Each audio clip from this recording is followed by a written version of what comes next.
chưa lăng có bông mày ấy cái này tê ăn miết man mưa ấy tê thầm đàn tê cho mà đây nè chết xác mình ăn mong quỳ mơ tê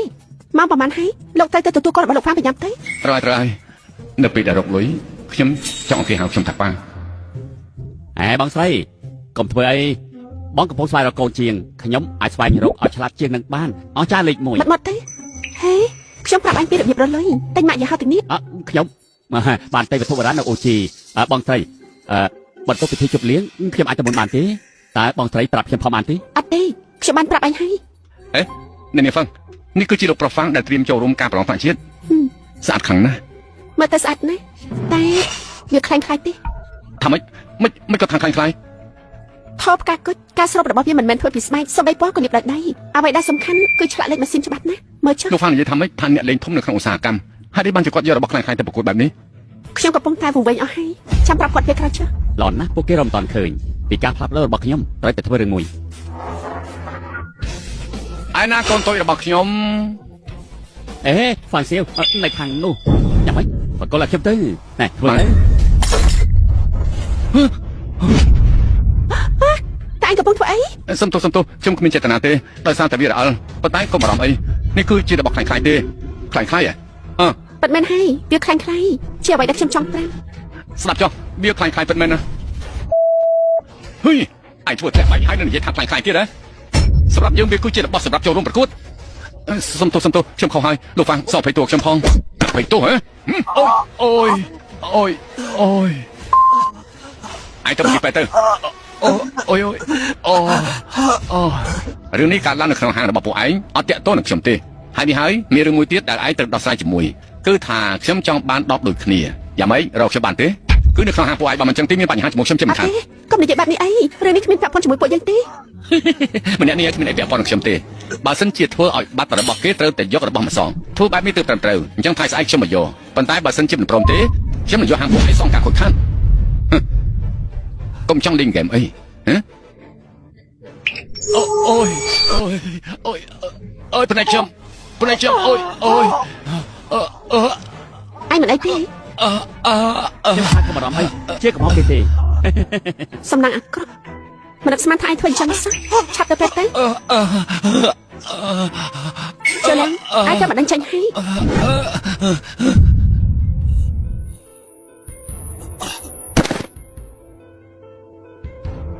យកទៅហើយទីនោះកាត់អីនោះបែរតែគេកាត់អីសួស្ដីលោកប៉ាងអើយគួរឲ្យស្រឡាញ់ពួកវាជាកូនល្អអើយគួរឲ្យស្រឡាញ់ថតចេញអីឯងធ្វើអីហ្នឹង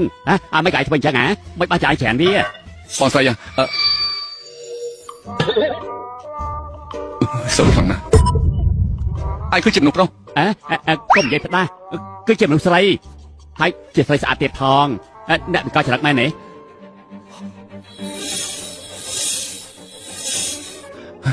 មិនបានជាអញ្ចឹងអូយមើលគេចុះដូចជាចម្លែកខ្លាំងមិនបានជាមិនស្លៀកពាក់អូយម្នាក់នេះសរសៃប្រសាទហើយទៅយូរហេតុអីនេះគឺជាត្បូងគ្រួសារដែលជួយដាំភ្នែករបស់ខ្ញុំចាំមើលបើមានគេសម្បត្តិខ្ញុំម្ដងទៀតខ្ញុំនឹងមិនឲ្យពួកគេរួចខ្លួននោះទេមិនបានជាបិទទ្វាររឿងខ្លាំងម្ល៉េះខ្ញុំមើលថាមានរឿងអីកាត់ឡើងនៅខាងក្នុងនោះ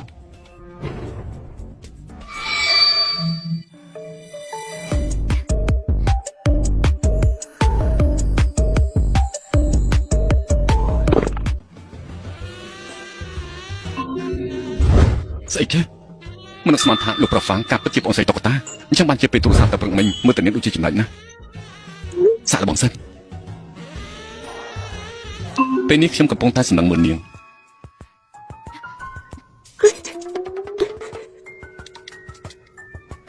ប៉ុន្តែទេនាងអត់ដឹងថាខ្ញុំជានរណាទេខ្ញុំជានរណានោះមិនសំខាន់ទេអ្វីសំខាន់ខ្ញុំតែងតែរក្សាអាថ៌កំបាំងរបស់នាងលោកកំពុងនិយាយពីរឿងសម្ងាត់មែនទេបានលោកបានដឹងអីខ្លះប្រាប់ខ្ញុំមកចុះគេនឹងអាចកំបាំងខ្ញុំដូច្នេះហើយពីពេលនេះតទៅ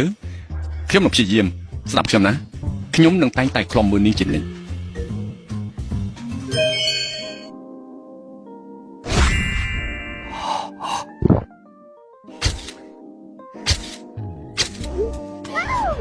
កុំប្រាប់អ្នកណាខ្ញុំយកព្រមធ្វើតាមលោក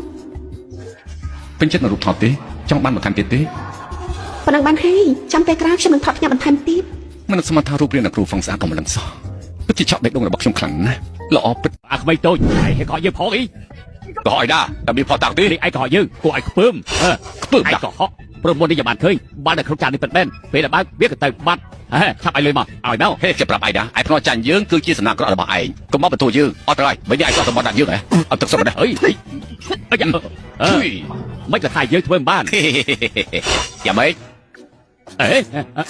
ធ្វើ ជួយ ធ្វើ សង្យ៉ាង ធ្វើ សង្យ៉ាងកំពុងធ្វើអីហ្នឹង ជឿឡើងឯងបន្តពេលល្អណាស់ពួកអស់នេះបោកប្រាស់លុយរបស់យើងឯងជួយយើងផងទៅ យឺមិនចេះខ្មាស់គេមែនបាប់ភ្នាល់ចាញ់គេហើយមិនអាចយកមកវិញបាននោះ ថាម៉េច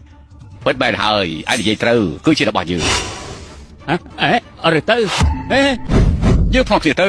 ហ៎ ជឿឡើងឯងឈួតទេអីគេប្រកាសស្ពិនភ្លេចខ្លាំងណាស់ មិនអាច ឆ្នះ កុំអីមកសមើក្នុងដៃអាមានលះរបស់អីទេយកវាចេញមកអត់មានរបស់អីទេឆាប់យកចេញមកជាបាត់ហើយប៉ាលេងត្រឹមនឹងចោះ អេ ចង់ធ្វើអី បានន័យថាម៉េចខាប់យកវាចេញពីដៃឯងភ្លាម เอาស្អីទៅ ឲ្យខាប់យកចេញភ្លាម ហេមើលចោះឃើញទេអ្នកទាំងអស់គ្នាមើលចុះនេះជាជនបោកប្រាស់គេលែកបាននៅក្នុងដៃអាវបានន័យថាគេខកពួកយើងមែនទេអេចោះតាណា ធ្វើអីហ្នឹង ឯងឆាប់យកលុយ 50000ចេញពីក្នុងអាប៉ាមក នេះគឺជាគុជដល់ភ្លឺច្បាស់ឬមួយថាគេពិតជាមិនដឹងមែនឯងចង់យ៉ាងម៉េចប្រាប់ឯងចោះបើសិនជាចង់បានលុយឯងសម្រាប់យើងមុនទៅចង់លេងមួយយើងហ៎បើសិនជាលោកមិនឲ្យលុយទេកុំថាខ្ញុំអាក្រក់ប្រយ័ត្នបបរបស់ខ្ញុំប្រើរបស់នេះដើម្បីសងបំណុលណាយកមកចង់គម្រាមខ្ញុំហ៎នេះគ្រាន់តែជារបស់ដែលគ្មានតម្លៃយើងខ្ពើមើលណាស់អញ្ចឹងលោក បរិសុទ្ធចំណាស់នេះឈួតហើយលុយ 50000 ដល់របស់នេះ ទេបានខ្ញុំប្រូចចុះប្រសាទដែរបើយល់ព្រមគ្មានការបង្វិលត្រឡប់ទេថាមិនគឺអញ្ចឹងអស់ចាណាស់ខ្ញុំទៅទទួលបានកូនតូចនេះអរងាថ្មហាពណ៌សមិនមានតែមួយគត់សំខាន់គឺ 800,000 សៀវហឺកុំខ្ជិះខ្ជាយលុយខ្លាំងពេកវាគ្រាន់តែជាអរងាធម្មតាចាច្រើនណាស់ដើម្បីពីកាក់តែប៉ុណ្ណោះឲ្យខ្ញុំគិតថាវាមិនចឹងទេអាយ៉ាចាច់បោកទៀតហើយតាមអីទេប៉ាខ្ញុំចេះតែមានមិនចំណាយលុយទេនិយាយអញ្ចឹងលោកស៊ូលោកបាយនឹងរៀបចំការប្រកួតថ្នាក់ជាតិក្នុង2ថ្ងៃទៀតខ្ញុំត្រូវទៅយកវាលោកស៊ូផ្នែកល្អណាស់ជាចៅក្រមម្នាក់នៅថ្ងៃនេះសូមលោកមើលឲ្យបានល្អបំផុត ល្អណាស់នេះជាស្អីទៅ ហើយលោកស៊ូតាមមិនបីខុសតាមពិតខ្ញុំគួរតែធ្វើវាឥឡូវអាកាសកន្លងផុតហើយ នោះមិនជាដុំថ្មធម្មតាទេគឺជាគុជភ្លឺចាំង ថាម៉េច អានយល់បានហើយវាគឺជាអាក្រក់ដាស់គេនៅជាមួយខ្ញុំជា20ឆ្នាំមិនអាចដូចជាលោកនិយាយទៅវាផ្នែកអត់ប្រស្រីណែឲ្យខ្ញុំមើលបន្តិចទៅមើលសម្លាញ់តូចតើខ្ញុំអាចខ្ចីវាបន្តិចបានទេអត់បញ្ហាទេ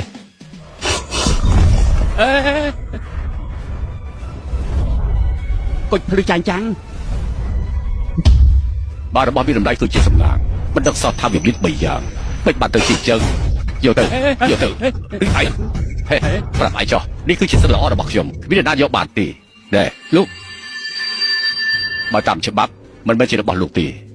គេប្រព្រឹត្តបាត់ចប់ទៅហើយគ្មានហេតុផលអីថយក្រោយទេ ខ្ញុំស្លាប់មែនទេគ្រូសាហួរជាអ្នកគ្រប់គ្រងផ្លូវនេះចំណែកខ្ញុំគឺហុងសៀងឥឡូវនេះមានតែធ្វើតាមច្បាប់ប៉ុណ្ណោះកុំបំពេញច្បាប់ឲ្យសោះណា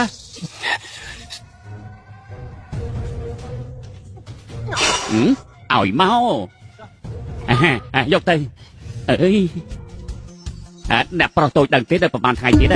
ពីពណ៌កំណត់លោកម្ចាស់បៃស៊ូនឹងប្រពឡើងឥឡូវខ្ញុំមានវាបាត់តែកូនមួយគឺអាមួយនេះត្រូវហើយតើអាចលក់ឲ្យខ្ញុំបានទេខ្ញុំឲ្យតម្លៃខ្ពស់ណាជើងឡើងយើងខ្លាចជាអ្នកមានហើយកូនស្អាតបែបនេះមិនត្រឹមតែអាចបាញ់ទេលក់មកឲ្យខ្ញុំ សុំទោសផងចំពោះគុយភ្លឺនេះពួកយើងមិនលក់ទេសុំទោសទៅយើង ឲ្យខ្ញុំសុំទោសមិនលក់ទេ នេះគឺជារបស់ល្អគួរស្ដាយមែន តើពេលនេះអ្នកកំពុងធ្វើអីដឹងទេថាខ្ញុំនឹកចង់ជួបគ្នាពេលណាមួយ ពួកយើងអាចនិយាយគ្នាមួយនាទីបានទេ ត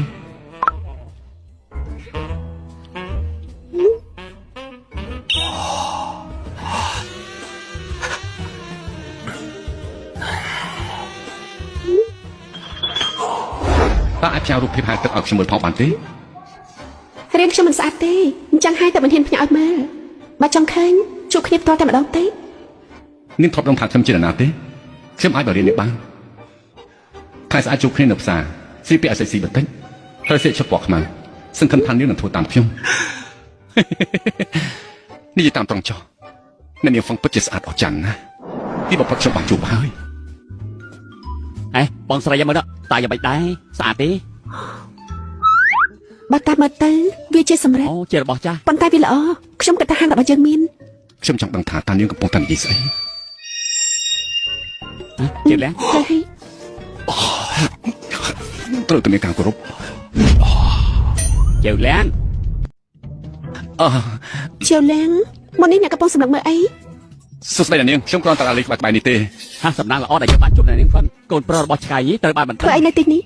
ខ្ញុំនិយាយឲ្យថាគ្រាន់តែលេងក្បែរនេះដើម្បីស្វែងរកកំណត់ទ្រព្យខ្លះ គឺថាអាចជ្រើសរើសបានមែនទេទីនេះជាទីផ្សារបុរាណឯងមិនអាចមកទីនេះបានទេយើងប្រាប់ឯងទៅ សួយមែន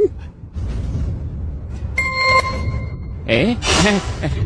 លោកប្រុសធ្វើខ្ញុំងាយស្រួលរកហើយ អត់ទេអាចជាណា គុជភ្លឺរបស់ខ្ញុំហេ អូ ហួងសាវយើងបានលើថាលោកហៅគេថាលោកប្រុស មិនបានមួយថ្ងៃផងគេហ៊ានធ្វើដល់ថ្នាក់នេះ ពីម្សិលមិញលោកសុបបានចាក់ចេញទៅគាត់បានប្រាប់ថាឲ្យខ្ញុំមករកលោកចង់ទាំង3ក្នុងដែររបស់លោកវាជាកំណត់ទ្រព្យដ៏កម្រការប្រកួតនៅហួងស៊ូខ្ញុំនឹងចូលរួមដូច្នេះខ្ញុំកំណត់តម្លៃ អូរឿងគុជខ្យងនោះហ៎ សុំទោសផងខ្ញុំមិនចង់លក់វាទេ ខ្ញុំឲ្យតម្លៃអ្នកប្រុសគិតម្ដងទៀតទៅ ណាចុះខ្ញុំមិនលក់ទេ បាញ់ចឹងមិនបង្ខំទេលោកស៊ូទៅបានហើយអញ្ចឹងថ្ងៃនេះសូមលោកជួយរើសកូនឲ្យផង មនុស្សដូចខ្ញុំនេះណាមិនអាចជួយអ្នកណាមើលរឿងអីទេ អេអ្នកប្រុសជួយខ្ញុំផងទៅមានតែលោកទេជួយជីវិតខ្ញុំបានបើមិនចឹងទេចប់ហើយ ព្រោះស្អីហ្នឹងនៅទីនេះមានមនុស្សមួយច្រើនណាស់ត្រង់ឡើងទៅ អ្នកប្រុស ដោយសារឃើញថាឯងជាមនុស្សស្មោះត្រង់ខ្ញុំឲ្យឯងមើលម្ដងទៀត ល្អណាស់អ្នកប្រហួងមិនគួរធ្វើចឹងទេនេះគឺជាការបោកបញ្ឆោតបានហើយឯងបាត់បត់ទៅអ្នកប្រុសអញ្ជើញ ហ៎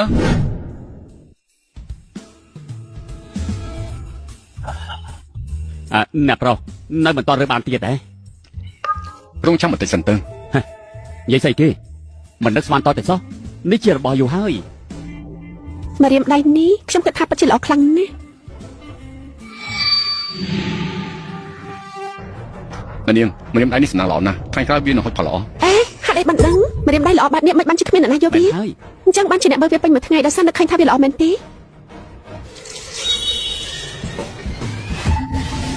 ឃើញហើយគឺមួយនោះ លោកម្ចាស់មិនមែនជាធុងលាមកទេគឺសម្រាប់បន្ទប់ទឹកហេតុអីក៏គ្មាននំដាក់ វាមានតម្លៃខ្លាំងណាស់ ក្មេងតូចឈប់នំប្រញាប់ទៅនេះជារតនវត្ថុមែនទេមើលចប់បងស្រី គេតនផុនស្អីគ្រាន់តែជារបស់ស្មុកក្រោកក្លិនស្អុយណាស់យកចេញទៅ ពួកនេះមិនយល់ទេវាគឺជារបស់ដែលមានតម្លៃនិងអាចកាត់ថ្លៃបាន នេះជាការពិតទេ នេះគឺជាការពិតមែនមិនយកបើមិនយកខ្ញុំយក អត់ទេលោកចូលប្រាប់ថាវាជាតរក់ដូច្នេះខ្ញុំចង់បានថកែ បាទអ្នកប្រហូងស្វាគមន៍ដែលជួយមកហាងរបស់ខ្ញុំអញ្ជើញចូលក្នុងទៅខ្ញុំមានរបស់ប្រមាណមុខចង់មកហាងជូនមើលណា មិនអីទេខ្ញុំទៅការវាចាប់ឲ្យមក រឿងនេះអ្នកប្រហូងនេះគ្រាន់តែជាធុងសម្រាប់បន្ទប់ទេ កុំសួរច្រើនពេកខ្ញុំឲ្យតម្លៃខ្ពស់ បើអ្នកប្រចាប់អារម្មណ៍អត់បញ្ហាទេអញ្ចឹងចុះ50,000 ថាម៉េចមិនផ្លន់តែម្ដងទៅ អ្នកប្រហូងនេះគឺជាគេដំណើរគ្រួសារក្លិនស្អីក៏ប៉ុន្តែវាគឺជារបស់កម្រខ្ញុំនឹងលក់ជូនអ្នកប្រុសប៉ុន្តែតម្លៃវាខុសពីធម្មតាបន្តិច ឡោអត់នេះ បាទ អាយ៉ាខ្ញុំបានវាឲ្យពិតជាអស្ចារ្យណាស់ខ្ញុំបានកំណត់ទ្របហើយអាយ៉ាលោកតកែស៊ូមិនយូរទេនឹងខ្លាចជាអ្នកមានហើយឥឡូវនេះខ្ញុំបានរបស់លោកជាពិសេសឲ្យឃើញទេជាមួយនឹងកូនម្នាក់នេះខ្ញុំនឹងមិនឲ្យអ្នកណាឈ្នះទេពីថ្ងៃនេះទៅដាក់ការដេញថ្លៃទីរត់របស់ខ្ញុំនេះក៏ពិតជាអស្ចារ្យណាស់នឹងល្បីទូទាំងប្រទេស តែនេះជារបស់ស្អីទៅវាមិនមែនជាវត្ថុបុរាណទេគ្រាន់តែជាធុងលម្អធម្មតាប៉ុណ្ណោះ ថាម៉េចអាយ៉ាខ្ញុំប្រាប់ឲ្យតើថាធុងនេះគឺជាកំណត់វាល្បីពេញពិភពលោកជាមិនខានទេ មិនអាចទេគ្រាន់តែប៉ុណ្ណឹងក៏ជឿសម្ដីរបស់គេដែរនេះគ្រាន់តែជារបស់ធម្មតាប៉ុណ្ណោះមិនខុសទេគេបានបញ្ជាក់ឲ្យវាគ្រាន់តែជាផើងមួយគ្រាន់តែជារបស់ចាស់ដែលមានអាយុកាលមិនលើសពី100ឆ្នាំហើយត្រាប់នៅក្នុងលម្អច្រើនឆ្នាំក្នុងនោះប្រកបជាពុកផុយគឺមានតម្លៃអីទេចិត្តតែជឿគេទៅកើតឯនេះខាត់បងហើយ មិនអាចទៅរួចទេឯងខកយើងឯងប្រហែលណា ឯងមិនជឿខ្ញុំជឿហ៎ខ្ញុំនឹងបញ្ជាក់ឲ្យមើល តែដែរលោកស៊ូប្រាប់ឲ្យថាជារបស់ធម្មតាមិនបាច់បោះស្រាយទេយើងមិនល្ងងទេឯងភ្លឺភ្លេចខ្លាំងណាស់ ជាលៀងខ្ញុំខកចិត្តនៅលោកខ្លាំងណាស់ លោកហួងមិនអាចខ្លាចទៅជាមនុស្សល្ងងទេតែពេលនេះឃើញផ្ទាល់ភ្នែកហើយគឺមកពីឯងហើយយើងចំណាយលុយកន្លះលានសងមកតយើងវិញមក គ្មានលុយទេ គ្មានលុយឯងបើគ្មានយកគុជទៅសំណោគេទៅព្រោះអីអាបោប្រាស់យើងអាយយកវាទៅស៊ីទៅបំពេញខួរក្បាលស្អុយរបស់ឯង នេះគឺជាគំនិតអាក្រក់តែគួរធ្វើយ៉ាងម៉េចទៅគួរខ្មាស់ណាស់ឬមួយឲ្យគុជខ្យងទៅខ្ញុំនឹងបានលុយច្រើនបាទខ្ញុំប្រព្រឹត្តទៅចុះ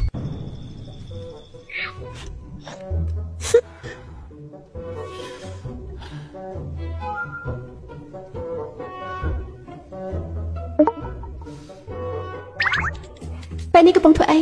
នឹកខ្ញុំអត់ អារម្មណ៍មិនល្អ ថ្ងៃនេះខ្ញុំបានឃើញលោកនៅលើផ្លូវកូរ៉េយូចង់ជួបខ្លាំងណាស់ មានឱកាសគង់តែបាន ស្អែកនេះទំនេរទេខ្ញុំទៅចូលរួមការដេញថ្លៃបើសិនជាលោកចង់ទៅអាចទៅជួបគ្នានៅទីនោះ តាមចិត្តនាងចុះ គិតមើលសិន បាននេះគឺជាឱកាសរបស់ពួកយើងហើយសង្ឃឹមថាពេលបានជួបពួកយើងនឹងពេញចិត្តគ្នារៀបត្រីសុស្ដី ជួបគ្នាពេលក្រោយ អាបូនេះចាំបើតែមើលទៅ កម្មវិធីធំជាងនេះមិនដឹងថាអស្ចារ្យយ៉ាងណាទេណូមិនដឹងថាមានវត្ថុអ្វីខ្លះទេ កម្មវិធីធំយ៉ាង មើល នេះ ទៅគឺពិតជាអស្ចារ្យខ្លាំង មិនដឹង ណាស់ ថាមានវត្ថុមានប្លែកអីខ្លះទៅណោះ អាយ៉ានេះនាងហ្វឹងខ្ញុំមិនតាន់បានអរគុណនាងនៅឡើយទេ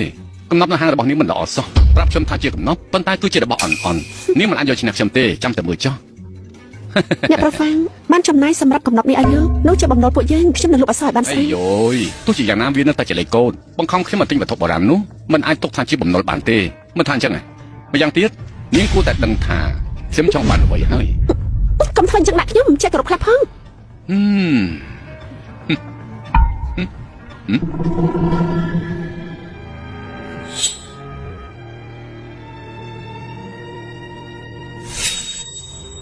អញ្ចឹងចុះផឹកស្រាជាមួយខ្ញុំទៅពួកយើងអាចពិភាក្សាគ្នាពីរឿងលុយកុំធ្វើអញ្ចឹងបានទេហ៎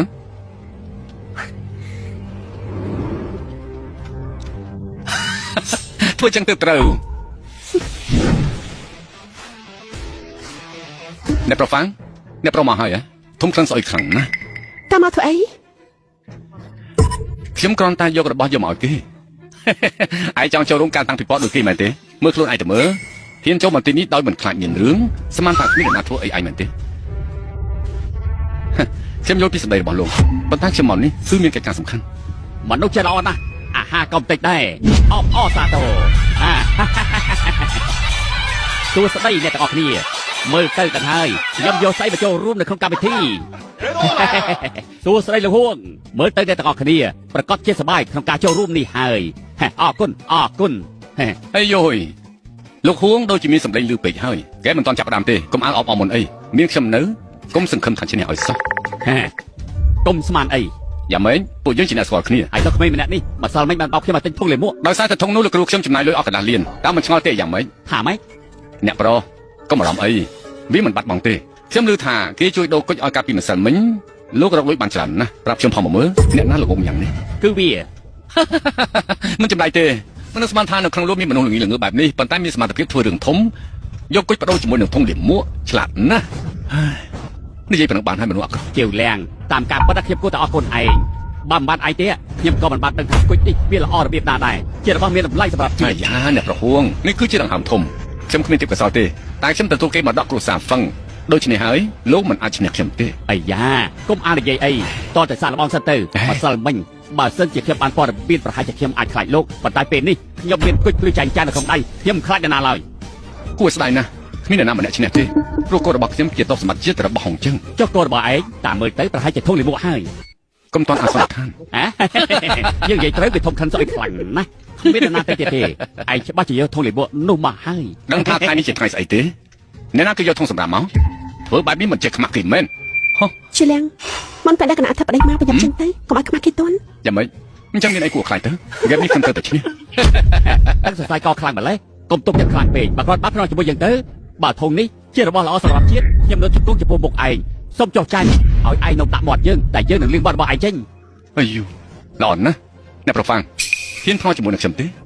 បានមានអីគួរខ្លាចនោះចាំមើលនរណាជាអ្នកឈ្នះហើយនរណាជាអ្នកយំថ្ងៃនេះយើងធានាថានឹងផ្ដល់មេរៀនឲ្យឯងយ៉ាងពេញចិត្តសម្រាប់ខាងចឹងចុះនេះយ៉ាងម៉េចហ្នឹង គ្មានអីទេ ប្រសើរណាស់ពេលនេះឆ្នាំជ្រាបចូលហើយពេលចាប់កម្មវិធីច្បាស់ជាល្អមួយជាមិនខាន អេគណៈអធិបតីមកហើយ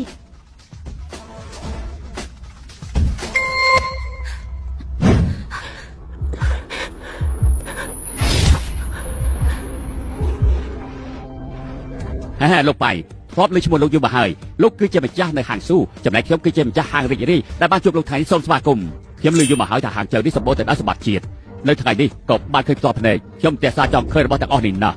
លោកម្ចាស់បៃឬល្បីឈ្មោះលោកជាយូរមកហើយ ត្រៀមចាប់ផ្ដើមទៅ បាទអ្នកណាមានរបស់មានតម្លៃសូមយកចេញមក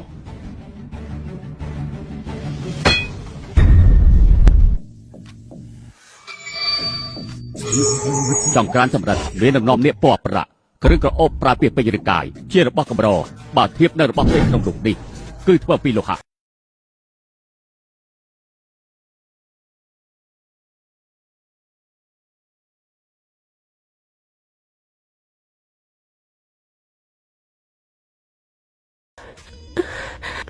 អ្នកនៅចិត្តខ្ញុំ លោកម្ចាស់ខ្ញុំសារភាពមួយនេះពិតជាល្អខ្លាំងណាស់បើធៀបនៅរបស់ខ្ញុំវាប្រៀបដូចជាសម្រាមនៅក្នុងហាងស៊ូតែមូលគ្មានអ្វីល្អជាងរបស់ខ្ញុំទេយកមកហីប្រយ័ត្នផងណាលោកម្ចាស់មើលវាចុះនេះវាជាកម្មសិទ្ធិរបស់ហាងសិល្បៈឡាហ្វៃយេតគឺជាត្បូងគុជវាអស្ចារ្យខ្លាំងណាស់លោកម្ចាស់ត្បូងគុជនេះគឺចាញ់មិនមែនមួយទេមានដល់3ថា3មានដល់ប្រហែលមានដល់ទៅ3តាមការពិតទេមែនហើយគុជមានពលឺដល់ទៅ3 ព្រះអើយហេតុអីក៏អស្ចារ្យយ៉ាងនេះ ពិតជារបស់ដែលកម្រមាន ហើយមានដល់ទៅ លោកម្ចាស់ 3ទៀត ឥឡូវបានឃើញហើយមិនបាយរងចាំយូរទេប្រកាសភ្លាមទៅតន្ត្រីហេឈប់ មើលទៅលោកខួងលោកជាឈ្នះ លោកម្ចាស់ចំណែករបស់ខ្ញុំគឺជាសម្បត្តិជាតិដ៏ស័ក្តិសមប្រចាំហាន់ស៊ូបើសិនជាបានឃើញប្រកាសជាគ្មានពាក្យនិយាយអាយយកមកដែរមិនអាចយកធុងសម្រាប់មកម្ដងទៀតទេណាលោកនិយាយមិនខុសទេអាយកំពុងធ្វើស្អីមិននឹកស្មានថាមានក្លិនស្អុយដល់ទីនេះទេធ្វើបែបនេះអាចនឹងបាត់គុជល្អជាបិទខាតអាយក៏ប្រទេសផ្ដាល់សោះដែរមិនប្រទេសផ្ដាល់ទេពិនិត្យមើលបន្ទប់នេះបន្តិចទៅច្បាស់ជាដឹងហើយ វាស្ថិតនៅលើការបោះឆ្នោតប្រចាំហាងស៊ូអ្នកទាំងអស់គ្នាអាចចូលរួមបានមិនបាច់និយាយច្រើនឆាប់បង្ហាញវាមក អេ តែនេះជាស្អីទៅហេតុអីក៏ស្អុយយ៉ាងនេះពិតមែនហើយស្អុយខ្លាំងណាស់ ហើយនេះជាស្អីវាគ្រាន់តែជាធំធម្មតាហើយស្អុយទៀតជាវឡាំងឯងកំលេងហ្គេមស្អុយកគ្រប់អីមានក្លិនទៅនោម លោ ទៀ កម្ ត ចាស់សូមមើលច្បាស់សិនទៅនឹងដឹងថាមានអ្វីកើតឡើងចាំតែមើលទៅបន្ទាប់ពីលោកម្ចាស់បាយពិនិត្យថាមានរឿងកើតឡើងកុំកុហកឲ្យសោះ មើលទៅវាគ្រាន់តែជាធុងសម្រាប់ប៉ុណ្ណោះមិនបាច់មើលទេយកវាទៅវិញទៅឯងចង់ខ្លាចជាអ្នកមានយើងយល់បានប៉ុន្តែឯងមិនត្រូវធ្វើរឿងឈួតរបៀបនេះទេលើទេលោកម្ចាស់ប្រាប់ឯងកុំឲ្យយល់សប្តិទៀតយើងបានដូរធុងជាមួយគុជខ្យងប៉ុន្តែចុងក្រោយក៏នៅតែប្រើខួរក្បាលដល់ឆ្លាតវៃ តើលោកជាថៅកែបែបណាខ្ញុំមើលទៅដូចជាមិនចាំបាច់តម្លៃ ជាលៀងគុំនិយាយព្រេះផ្ដាឆាប់ចេញពីទីនេះទៅ ឃើញ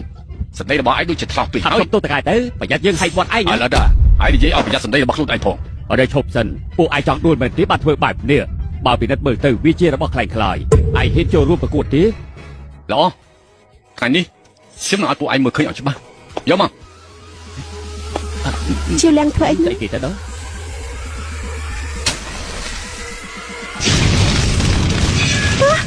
ជាលៀងធ្វើអីនោះ អានេះឯងឈួតហើយឯងដិតធុងសម្រាមឆាប់ដល់វាចេញទៅ ពួកឯងឆាប់យកវាចេញភ្លាម ហើយស្លាប់ហើយ បើចាស់ឋានស៊ូចុះពីលើភ្នំបើចាស់ តើគួរឲ្យជឿដែរ តែគួរជឿដែរទេ មិនអាចទៅធានស៊ីសានគឺជាស្ដេចពណ៌ស្រឡៃនេះប្រកាសជារបស់មានតម្លៃហើយវាបាត់រាប់រយឆ្នាំ ព្រះអើយមិនគួរជឿ ឯងរកឃើញនៅក្នុងធុងលាមកបែបនេះទៅវិញ យើងសួរឯងតើវាជារបស់ខ្លែងខ្លាយមែនទេវាគ្រាន់តែជាធុងសម្រាមធម្មតាលោកម្ចាស់សូមមើលម្ដងទៀតពិនិត្យម្ដងទៀតមើល ហេតុអីបានជាអញ្ចឹង លោកម្ចាស់ឆាប់និយាយទៅវាជារបស់ខ្លែងខ្លាយគឺខ្ញុំជាអ្នកកោវាអ្នកណាក៏បានដឹងខ្ញុំនឹងដោះហូតសម្បត្តិធំជើព្រមទាំងយកអំណាចទាំងអស់យើងវិយចំណាស់50ឆ្នាំទៅហើយមិនដែលធ្លាប់ឃើញរបស់ឥតខ្ចោះបែបនេះទេត្រូវហើយនេះលោកម្ចាស់ឋានស៊ូចុះបោគឺជាស្ដេចពុកសេឡែន បើអញ្ចឹងលោកម្ចាស់ឆាប់ដាក់តម្លៃទៅ សម្រាប់សម្បត្តិជាតិវាត្រូវតែមានតម្លៃមិនអីទេ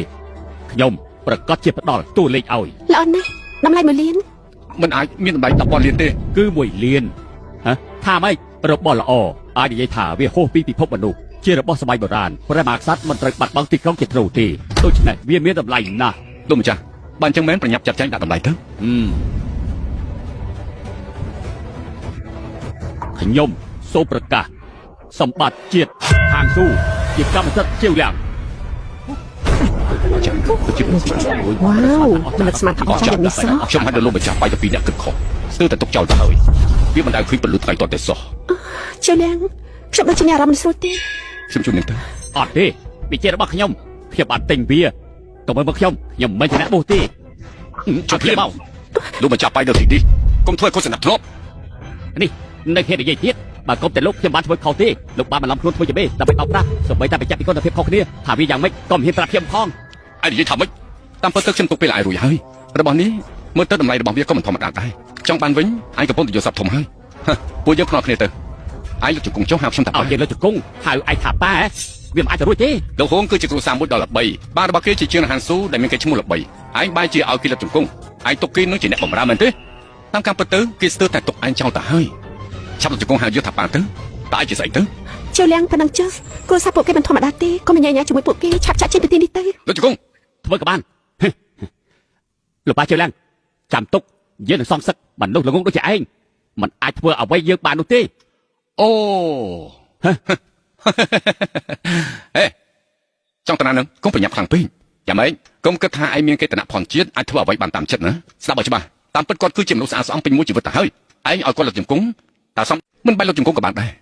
សូមប្រកល់របស់ឲ្យទៅនាងហ្វឹងវិញវត្ថុបរាជ័យមិនត្រូវការវាទេវានៅទីនេះបើឯងចង់បានយកវាទៅជាមួយទៅនាងហ្វឹងសូមយកទៅវិញចុះរួចហើយទៅជាមួយខ្ញុំលេខភ្លាមយើងមិនបញ្ចប់ត្រឹមនេះទេរងចាំជានិច្ច គេវិរានោះមានអត្តចរិតអួតណាស់គេធ្លាប់ធ្វើឲ្យខ្ញុំនឹកអន់ចិត្តជាមួយគ្រួសារពីរនៅហាងស៊ូគ្រួសារហ្វានិងគ្រួសារហួងមិនសូវមានគេឈ្មោះល្អក្នុងពិភពកូនទេប្រយ័ត្នផងទៅ លោកប៉ានិយាយត្រឹមត្រូវដែរអ្នកកំឡោះខ្ញុំសូមណែនាំថៃថូននេះឲ្យបានល្អកុំឲ្យអ្នកណាប៉ះពាល់វាឲ្យសោះអរគុណ អ្នកកំឡោះសូមចេញមកតាមខ្ញុំមក ទៅណា ខ្ញុំមានអ្វីមួយចង់ណែនាំឲ្យស្គាល់អាញាធរផ្នែកវត្ថុបុរាណគាត់មានមុខមាត់ណាស់ទៅហើយហាងចៅនេះមនុស្សដូចជាអ្នកកំឡោះមិនសូវប្រងើយកន្តើយចំពោះគាត់ទេ លោកប៉ៃលោកពិតជាចង់ណែនាំគេឲ្យទៅស្គាល់នេះណាកុំសួរច្រើនពេកលើកនេះខ្ញុំប្រកាសថាលើកនេះលោកមានឱកាសធ្វើរឿងធំសូមលោកយកវាទៅចោះតើខ្ញុំអាចរកអ្នកមើលថែដោយខ្លួនឯងបានទេនេះមិនស្រួលខ្លួនខ្ញុំទៅចាំមកវិញទេ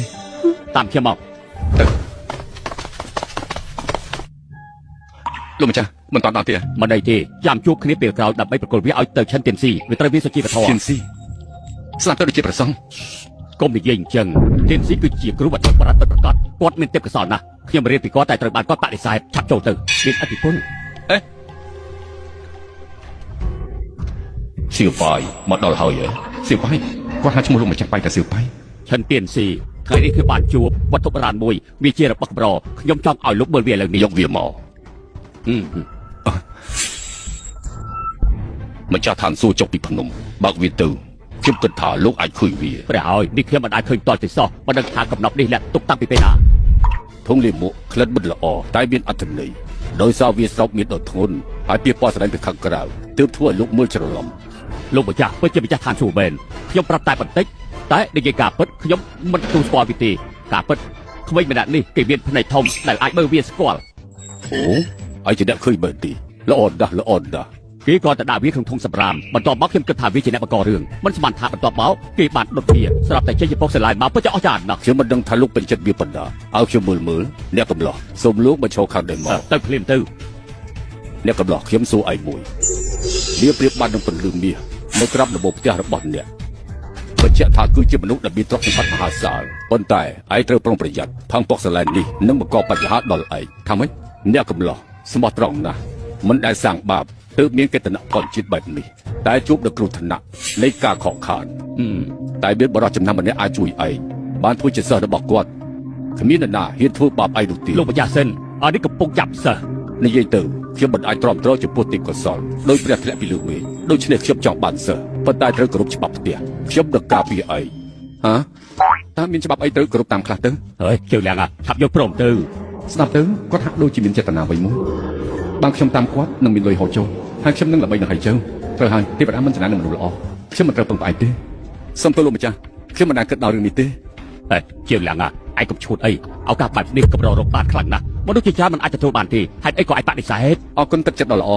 តែយ៉ាងណាខ្ញុំនៅតែចង់បើកអាជីវកម្មផ្ទាល់ខ្លួន ដូចនេះឯង ដល់ចុះស្ដាប់ទៅឯងដូចជាចង់មានន័យថាមនុស្សចាស់ដូចយើងនេះគ្មានប្រយោជន៍អញ្ចឹងឯងទៅចុះ អើយតោះទៅ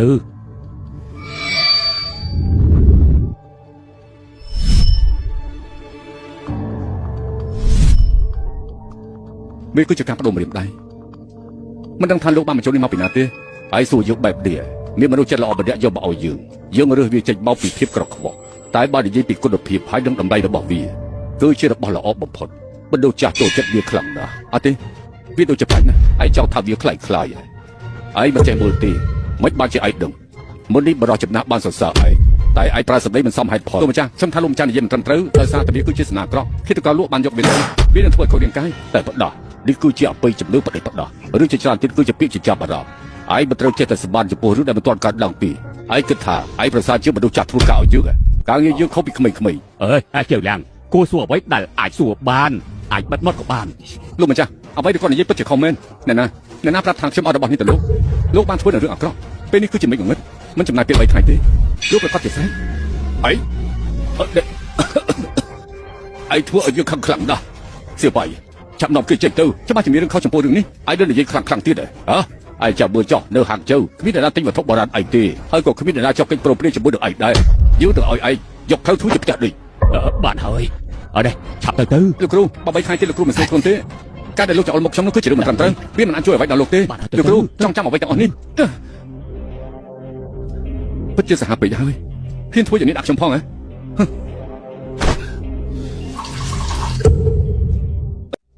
អ្នកណាមិនក៏អក្រក់ខ្លាំងម្ល៉េះអ្នកបានបង្ហាញនំប៉័ងនៅតាមដងផ្លូវបែបនេះគេហៅថាគ្មានគុណភាពអ្នកនាងហ្វាំងអ្នកនាងស្រួលខ្លួនហើយហ៎មែនទេខ្ញុំជឿថាលោកហ្វាំងបានដាក់ថ្នាំឲ្យខ្ញុំអរគុណដែលបានធ្វើនៅថ្ងៃនេះអេហេរឿងតូចតាចទេប៉ុន្តែលោកឆិនទៀនស៊ីមិនមែនជាធម្មតាទេខ្ញុំធ្វើដើម្បីគាត់តែគាត់មិនធ្វើដើម្បីខ្ញុំសោះរឿងអីឆិនទៀនស៊ីហាមឃាត់មែនទេប្រាប់ខ្ញុំមកមិនអីទេវាគឺជារបស់ដែលគ្មានសំណាងបានអញ្ចឹងតើខ្ញុំជួយចោះចាប់ពីថ្ងៃស្អែកលោកទៅធ្វើការនៅហាងវិញទេខ្ញុំមិនបាត់ដូចធម្មតាខំធ្វើការឲ្យខ្ញុំអរគុណអ្នកនាងខ្លាំងណាស់មិនអីទេ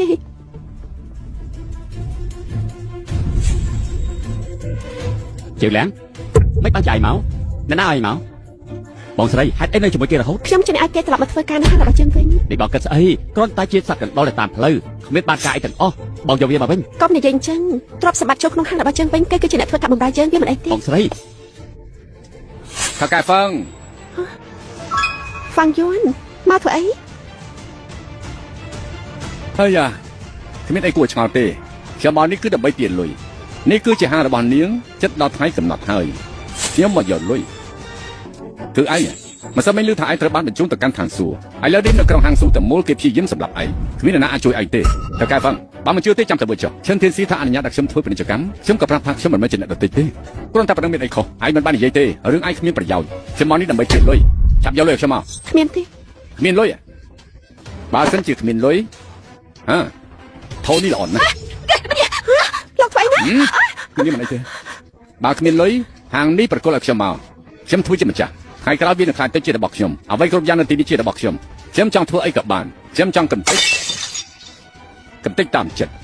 ជាពាក្យប្រហែលខ្ញុំជាអ្នកសោះមិនច្រើនទេទាំងអស់តែ2លានប៉ុណ្ណោះត្រឹមតែ2លានមិនមែន20លានទេលោកម្ចាស់ហាងឋានសួគ៌មានគោលបំណុលទាំងអស់200លានដែរឯងកុំចាប់បកកហកឥឡូវក្រុមហាងសួគ៌តែមុតដឹងថាឯងត្រូវបានឈិនទៀនស៊ីហាមឃាត់អ្នកណាទិញរបស់ឯងវាគឺជាធោដ៏អន់របស់ឯងឥឡូវនេះវាត្រឡប់មករកឯងវិញហើយមិនមែនឈិនទៀនស៊ីថាទេថ្ងៃស្អែកខ្ញុំនិយាយជាមួយគាត់យ៉ាងម៉េចដែរឯងស្មានថាឯងជាអ្នកណាឯងចង់បញ្ជាឈិនទៀនស៊ីតាមចិត្តយើងប្រាប់ឯងទៅចុះ3ថ្ងៃទៀតឈិនទៀនស៊ីនឹងរៀបចំការប្រកួតវត្ថុបុរាណស្អាតសមដូចជាឯងអញ្ចឹងមិនអាចទៅជួបគាត់បានទេទុកពេលឲ្យខ្ញុំ3ថ្ងៃឲ្យយើងក្នុងចាំ3ថ្ងៃប្រទេសផ្ដាស់1ថ្ងៃសម្រាប់ទៅឯងទុកពេលឲ្យខ្ញុំ1ថ្ងៃខ្ញុំសន្យាថាថ្ងៃស្អែកខ្ញុំនឹងសងលុយឯងបើសិនជាមិនអាចសងពួកយើងនឹងធ្វើតាមឯងជឿឡើងកំពុងនិយាយអីនេះចោលពួកយើងស្លាប់ហើយល្អ1ថ្ងៃគឺ1ថ្ងៃយើងនឹងរងចាំថ្ងៃស្អែកយើងនឹងត្រឡប់មកវិញតែបើមិនសងលុយយើងនឹងប្រើភ្លើងបិទហាងនេះចោលជឿឡើងលោកឈួតហើយ1ថ្ងៃតើលោកទៅរកលុយពីណាមកតើតែហ៊ាននិយាយបែបនេះទៅរួចដែរច្បាស់ជាមានគោលបំណងអីហើយកុំបារម្ភអីខ្ញុំមានមធ្យោបាយបន្តខ្លួនមធ្យោបាយអីទៅលោកអាចធ្វើអីបានឥឡូវនេះទីក្រុងហាងសួគ៌ទាំងមូលបានហាមឃាត់លោករួចទៅហើយចាប់ពីពេលនេះទៅលោកមិនអាចលក់អ្វីបានទាំងអស់ខ្ញុំមិនលក់របស់ទេខ្ញុំនឹងធ្វើកិច្ចព្រមព្រៀងមួយកន្លែងដែលគ្មានការរឹតបន្តឹងណែផ្សារថ្មី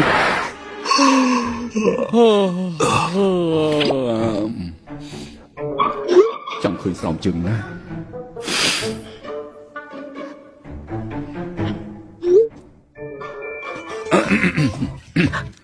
ដល់ហើយមែនទេ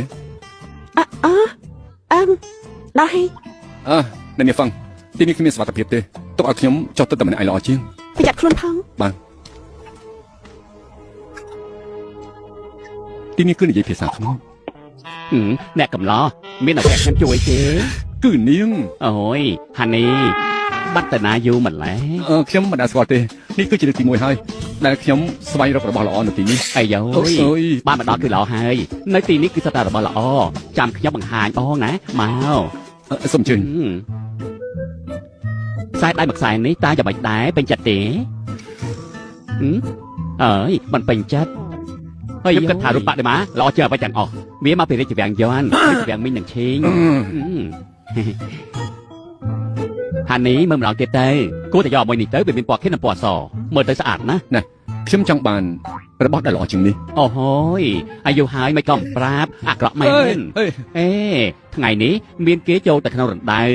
ចាំខ្ញុំជូនហាន់នេះទៅលើកន្លែងនោះធានាថាប្រកាសជាពេញចិត្តមិនខានទេពេលនេះអស់ទៅហើយវានៅសល់តែមួយនេះទេបើសិនជាលោកយកទៅធានាថាវាគ្មានបញ្ហាទេប្រកាសជាចំណេញ អាមួយនេះគួរចាប់អារម្មណ៍ខ្ញុំពេញចិត្ត អូយបងប្រុសពេលនេះខ្ញុំបានរកអ្នកទិញមកហើយគាត់ប្រាប់ថាចង់តែរបស់ល្អទៅខ្ញុំបញ្ញាប់នាំគាត់មកឲ្យមកជួបនឹងអ្នកទាំងពីរ បានហើយបើបានជា model អញ្ចឹងទៅមើលទៅស្រីរូបរាងធំនេះដូចជាពិបាកភ្នែកមើលណាតើគួរធ្វើយ៉ាងម៉េចខ្ញុំត្រូវការតែវត្ថុបុរាណប៉ុណ្ណោះទេ អាយកុំនិយាយចឹងអីលោកបងខ្លាហើយស្ដាយសម្រាប់ល្បីណាស់គាត់ជាអ្នកការវត្ថុបុរាណនៅហាងស៊ូជើងលៀងតើឯងស្គាល់ខ្ញុំដែរទេ លោកគឺ ឈាមប្រឡាក់ដល់អាណាចាក់ទាំង3មានថាសនាមថាលោកចាស់ហួងគាត់ជាបងប្រុសរបស់ខ្ញុំ ហងសៀងបងរបស់គេអញ្ចឹងឯងគឺ ហេតុអីបានជាឯងប្រាប់ឲ្យគាត់លុតជង្គង់ហៅឯងថាប៉ាឯងធ្វើនេះមិនស្គាល់ខ្ញុំមែនទេ អេលោកបងណាកុំទៅខ្វល់រឿងហ្នឹងអីពេលនេះពួកយើងធ្វើពាណិជ្ជកម្មមានរឿងអីចាំនិយាយគ្នាពេលក្រោយ ដើរជាមួយបងខ្លាពិតជាមានសេចក្តីសុខខ្លាំងណាស់ឯងគាត់តែជាក្មេងកាត់ក្បិតមិនមុតកុំមកចង់សាឡងជាមួយយើងអីសោះមើលធ្វើស្អីឯងតែក្មេងខ្លាំងណាស់មើលទៅក្មេង អូន ណាស់ ណាខ្ញុំនិយាយលេងទេឯងមើលទៅមើលនេះសតតាជារបស់ល្អៗចេញពីរណ្ដៅពួកយើងធ្វើការយូរណាស់មកហើយ បងប្រុសខ្លាជាអ្នកល្បីខាងផ្នែកវត្ថុបុរាណខ្ញុំធានាថាកុំបារម្ភអ្វីដែលលោកត្រូវការ របស់នេះល្អខ្លាំងណាស់បើសិនជាចង់បានបង 20% មុនបងខ្លារបស់បងនេះគឺខ្លាំងៗទេឲ្យថាបិចពួកយើងគឺជាបដុកមិនមែនឆ្មាស៊ីបាយនឹងត្រឡប់ទេឯងក៏បានឃើញផ្ទាល់ព្រែកដែរសតតាជារបស់ដែលយកចេញពីរណ្ដៅមិនក៏ឯងថាខ្លាំងៗ ឯងនិយាយបែបនេះមិនទុកកិត្តិយសឲ្យបងខ្លាទេទាំងនេះសុទ្ធតែជាការពិតឯងនិយាយនេះបែបបញ្យល់អ្វីទាំងអស់ បងខ្លាបងពិតជាទើបតែយកចេញពីរណ្ដៅថ្មីៗមែនប៉ុន្តែខ្ញុំជឿថាមានគេទើបតែយកមកកំ អាយយបងសម្លាញ់ឈប់និយាយពាក្យទាំងនេះទៅបានទេលបងខ្លាខ្ញុំហើយនឹងហួងជាមិត្តច្រើនឆ្នាំមិនដែលមានបញ្ហាផ្នែកតំណែងអីទេមែនហើយកុំនិយាយច្បាស់ពួកយើងអីបានទេ ពួកឯងយកវាទៅកប់ក្នុងរណ្ដៅទៅហេពួកលោកជប់សិនលេខខ្ញុំ កុំនិយាយច្រើនពេកពួកឯងឆាប់បោះវាចូលទៅក្នុងដៃទៅរួចហើយត្រូវតែយកវាទៅជួបបងប្រុសហួង ជីវិតរបស់យើងស្នេហាបែកបាក់គ្នាយើងខំប្រឹងប្រែងរកលុយដល់ខ្លួនឯងបញ្ជូនកូនយើងទៅសាលារៀនហើយត្រូវមើលថែលោកតាទៀតយើងសោកបំផុតមនុស្សដែលកុហកយើងកប់វាទៅកុំបងខ្លាបងខ្លា អើយអ្នកបងខ្លាធ្វើការជាមួយគ្នាគួរតែចោះសម្រុំគ្នាទៅបងខ្លាកុំធ្វើចឹងអីយើងជាមិត្តនឹងគ្នាណា កប់វាទៅ ចាចាលបង យើងធ្វើនេះដើម្បីកម្ចាត់អំពើអាក្រក់របស់វា លបងខ្លាធ្វើនេះពិតជាត្រឹមត្រូវណាស់ទង្វើដល់ពេលនេះនឹងមានតែក្នុងកំណត់ត្រាប្រកាសជាល្បីមិនខាន អាបងអូនណាពួកយើងស៊ីបានទាំងពីរនាក់ថ្ងៃក្រោយពួកយើងจะដៃគូដល់ល្អបងខ្លាជឿខ្ញុំចុះវាគឺជារបស់ខ្លាំងខ្លាយខ្ញុំអាចបញ្ជាក់ជូនបងបាន វាយឺតពេកទៅហើយឯងនឹងត្រូវកប់ ពិតមែនហើយយើងប្រាប់ឯងទៅចុះឯងនិយាយនេះគឺជាទង្វើរបស់ជនអន្តពាលជាវិធីនៃការលុបឈ្មោះរបស់ឯងទើបវានិយាយថាជារបស់ខ្លាំងខ្លាយឯងចាប់បង្ហាញផតតាំងមកទុកពេលឯង10វិនាទី អើយឯងបងសម្លាញ់ឆាប់សុំទោសគាត់ទៅឆាប់សារភាពកំហុសទៅណា ដល់ពេលហើយឆាប់កប់ទៅអេកុំអាលបងខ្លាបងមើលនៅលើវាមានច្រេះមិនមែនរបស់ចាស់ទេគឺវាស៊ីដោយអាស៊ីតឯងនិយាយកុហកវត្ថុបុរាណដែលស៊ីដោយអាស៊ីតគឺវាមានក្លិនខ្លាំងតែមួយនេះគ្មានទេដោយសារតែវាត្រូវបានគេកប់យូរគេធ្វើនេះគឺដើម្បីបញ្ឆោតលោកតែប៉ុណ្ណោះទេបើលោកមិនជឿទេប្រើកែពូនេះមើលវាទៅលោកប្រកាសជាដឹងច្បាស់នៅលើវាមានសញ្ញាបញ្ជាក់ថាមិនមែនជារបស់ចាស់ កុំតែស្ដាប់គេអីនេះជារបស់ចាស់បងប្រុសខ្ញុំមិនកុហកទេ អេយកកែពង្រីកមក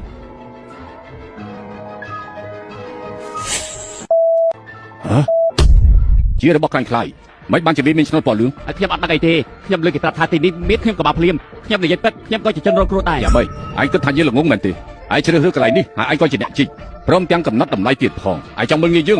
បងខ្លា យើងទៅអាចជាបងប្អូនតែឯងបែរជាកុហកយើងអញ្ចឹង បងខ្លាខ្ញុំមិនដឹងមែនណា យើងរកស៊ីវត្ថុបុរាណរាប់សិបឆ្នាំមកហើយថ្ងៃនេះយើងស្ទើរតែរលាកអស់ អើយ អាចចំណៃឯងនេះអាបងមកនេះបងខ្លាអាបងខ្ញុំអរគុណឯងណាស់បើគ្មានឯងខ្ញុំរលាកអស់ទៅហើយគេគិតយ៉ាងម៉េចដែរ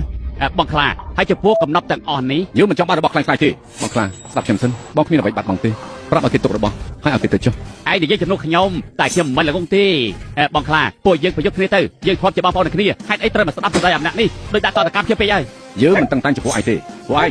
ឆាប់នាំវាចេញពីទីនេះទៅ អើយលេខខ្ញុំទៅកុំធ្វើបាបខ្ញុំអី អាបងណាឯងគឺជាមនុស្សពូកែណាស់មានភ្នែកល្អពីថ្ងៃទៀតឈិនទៀនស៊ីនឹងបើកការប្រជុំស្ដីអំពីពាណិជ្ជកម្មយ៉ាងម៉េចចង់ទៅជាមួយយើងទេខ្ញុំគិតមើលសិនបងខ្លាពិតមែនថានេះជារបស់ខ្លាំងៗតែយ៉ាងណាក៏មានប្រយោជន៍ដែរតើបងអាចឲ្យមកខ្ញុំបានទេអត់បញ្ហាអរគុណបងខ្លាបងខ្លាបងគឺជាមនុស្សស្មោះត្រង់ណាស់កាលពីមុនមានអាជីពមួយបងប្រុសរបស់បងហាក់បងមកថតគាត់វិញបងមានរឿងមិនល្អនៅក្នុងចិត្តមែនទេ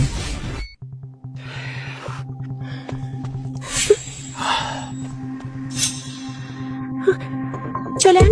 ងបាត់ទៅណា ណាមិនឃើញមកធ្វើកម្មថ្ងៃហើយ ច្បាស់ចិត្តទៅផ្ទះរៀបចំឲ្យបានហើយខ្ញុំស្គាល់ហាងមួយតែឯងគាត់ទៅស្វែងរកការងារមុនសិន ខ្ញុំរកលុយបានហើយ រលុយបានហើយតែណែណា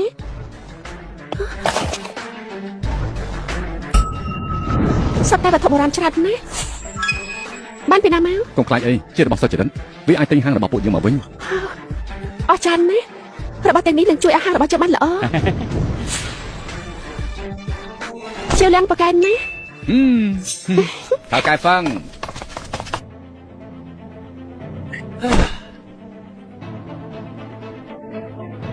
ឯណាលុយឆាប់យកចេញមកបើមិនឲ្យលុយឥឡូវនេះទេខ្ញុំនឹងរឹបអូសយកហាងទាំងអស់ត្រង់នេះត្រង់នោះកំទេចចោលទាំងអស់បន្ទាប់មកដុតហាងចោលលុយបានយកមកហើយទាំងអស់ឯងទូទាត់ជាមួយបំណុលទូទាត់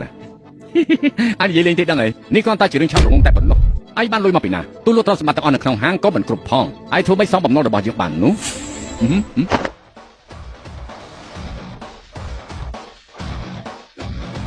លោកហ្វាងនេះគឺជារបស់ពិត មើលទៅគឺជារបស់ពិតមិនជារបស់អេតចាយទេតែមិនដឹងពីតម្លៃ ច្បាស់ជារបស់មានតម្លៃ យ៉ាងហោចយកទៅ50លានតែ បើអញ្ចឹងពួកយើងមានលុយច្រើនហើយ វត្ថុបុរាណទាំងអស់នេះឯងបានមកពីណាដែរគឺទិញនៅផ្សារងងឹតផ្សារងងឹតឯងដឹងតែឯងកំពុងតែនិយាយស្អីទេហ្នឹងហ៎ផ្សារងងឹតឯងមិនអាចទៅរួចទៅក្នុងក្រុងហាន់ស៊ូតែមួយមានតែខ្លាប៉ុណ្ណោះហើយនេះហើយនាងហ្វឹងទាំងអស់នេះគឺជារបស់ខ្លាញ់ខ្លាយមុនថាខ្លាញ់ខ្លាយមិនបានជាមិនឲ្យគេពិសោធន៍សិនទៅកោតតែហ៊ាននិយាយបែបនេះយើងមិនកុហកទេរបស់ខ្លាញ់ខ្លាយយើងស្គាល់ច្បាស់ណាទៅសំណុំរបស់ខ្លា ហើយសូហើយគាត់ស្គាល់របស់ខ្លា បើបង្ខ្លាចដឹងថាមាននរណាលួចសម្លឹករបស់គាត់ពួកយើងស្លាប់ហើយ ជួយលៀងគិតយ៉ាងម៉េច កុំអារម្មណ៍អី នៅថាកុំបារម្ភទៀតពួកយើងចិត្តស្លាប់ដោយសារតែទៅធ្វើឯងហើយ បងប្រុសនិយាយតាមត្រង់ទៅឯងពិតជាបានលុយពីរបស់ខ្លាមែនទេឯងដឹងថារបស់ខ្លាជានរណាទេជាស្ដេចនៅទីផ្សារងងឹតឯងហ៊ានលុយរបស់គាត់ធានាថាឯងប្រកាសជាងាប់តាមភ្នែកឯងមួយណាដែលមើលឃើញថាខ្ញុំលួចរបស់ល្អបែបនេះយ៉ាងហោចណាស់ក៏មិនលៀនដែរឯងគ្មានលុយទិញទេមិនបានជាឯងដឹងនៅហ៊ានសួរទៀតយើងនឹងឲ្យឯងបកស្រាយចំពោះមុខរបស់ខ្លា ហើយពួកយើងចាប់ហើយគាត់មកមែន គ្រាន់តែឃើញយើងមកមិនក៏ភ័យខ្លាំងម្ល៉េះដឹងថាយើងរវល់ប៉ុណ្ណាទេប្រាប់ឯងណាថ្ងៃនេះមានការឆាប់និយាយមកកុំរំខានយើងឲ្យសោះបងខ្លាខ្ញុំដឹងថាបងរវល់ខ្លាំងណាស់ហើយក៏មិននឹកស្មានថាបងអញ្ជើញមកដែរបងខ្លាខ្ញុំដឹងថាមានគេលួចផលិតផលរបស់បងយកមកលក់បន្តឥឡូវនេះខ្ញុំចាប់បានហើយថាម៉េចអ្នកណាខ្លាំធំហ៊ានលួចរបស់យើងបែបនេះគឺគេនេះឯងហេបងខ្លាសប្បាយទេនេះបានជាឯងមកទីនេះយើងខានជួបគ្នាយូរហើយមិននឹកស្មានថាបានជួបឯងនៅទីនេះសោះបងខ្លាបងស្គាល់គេមិនខុសទេគេជាអ្នកជួយសង្គ្រោះជីវិតយើងអាបងណាកាលពីលើកមុនឯងថាខ្ញុំមានជំងឺបេះដូងខ្ញុំទៅមន្ទីរពេទ្យឲ្យគ្រូពេទ្យពិនិត្យហើយពិតជាមានបញ្ហាមែនប៉ុន្តែឥឡូវនេះជាសះស្បើយហើយយើងអរគុណឯងណាស់មិនអីទេមិននឹងអាចទៅប្រហែលមានគេធ្វើឲ្យមានបញ្ហាបើសិនជាមានឲ្យប្រាប់យើងមកយើងនឹងជួយឯងឥឡូវនេះភ្លាមលោកហ្វាងមាន8ចំណុចនៅទីនេះសូមពិនិត្យមើលទៅបើជារបស់របស់ខ្លាមិនចាំបាច់ពិនិត្យទេត្រូវតែពិនិត្យជាមុនកុំមានមូលហេតុច្រើនអញ្ចឹងក៏បានបងខ្លាមិនត្រូវទេហេតុអីបានជាមានតែ7មិនត្រូវទេទាំងអស់គឺមាន8មិនដឹងហេតុអីទេ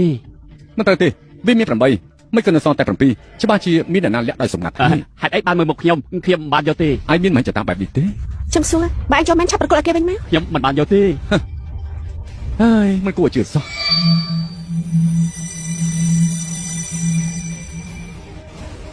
ហេគួរឲ្យខ្ពើមណាស់គេយកនៅកន្លែងសំខាន់បានចឹងស៊ូឯងធ្វើយ៉ាងនេះមិនមែនជាលើកទី1ទេដល់កៅឲ្យចេញទៅឆាប់ឡើង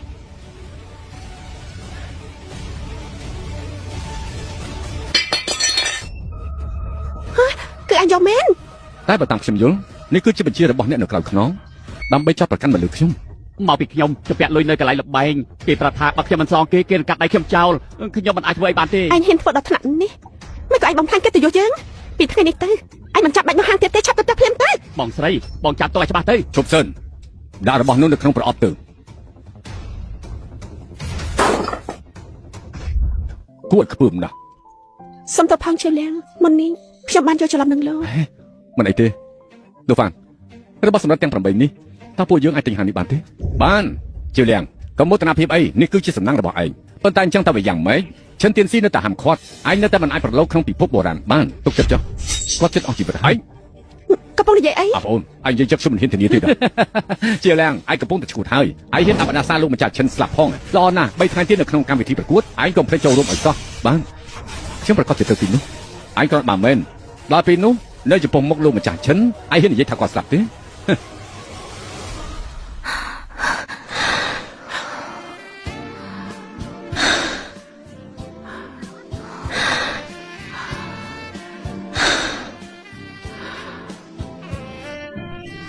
លោកខ្លាំងណាស់កំពុងតែធ្វើអី เฮ้ย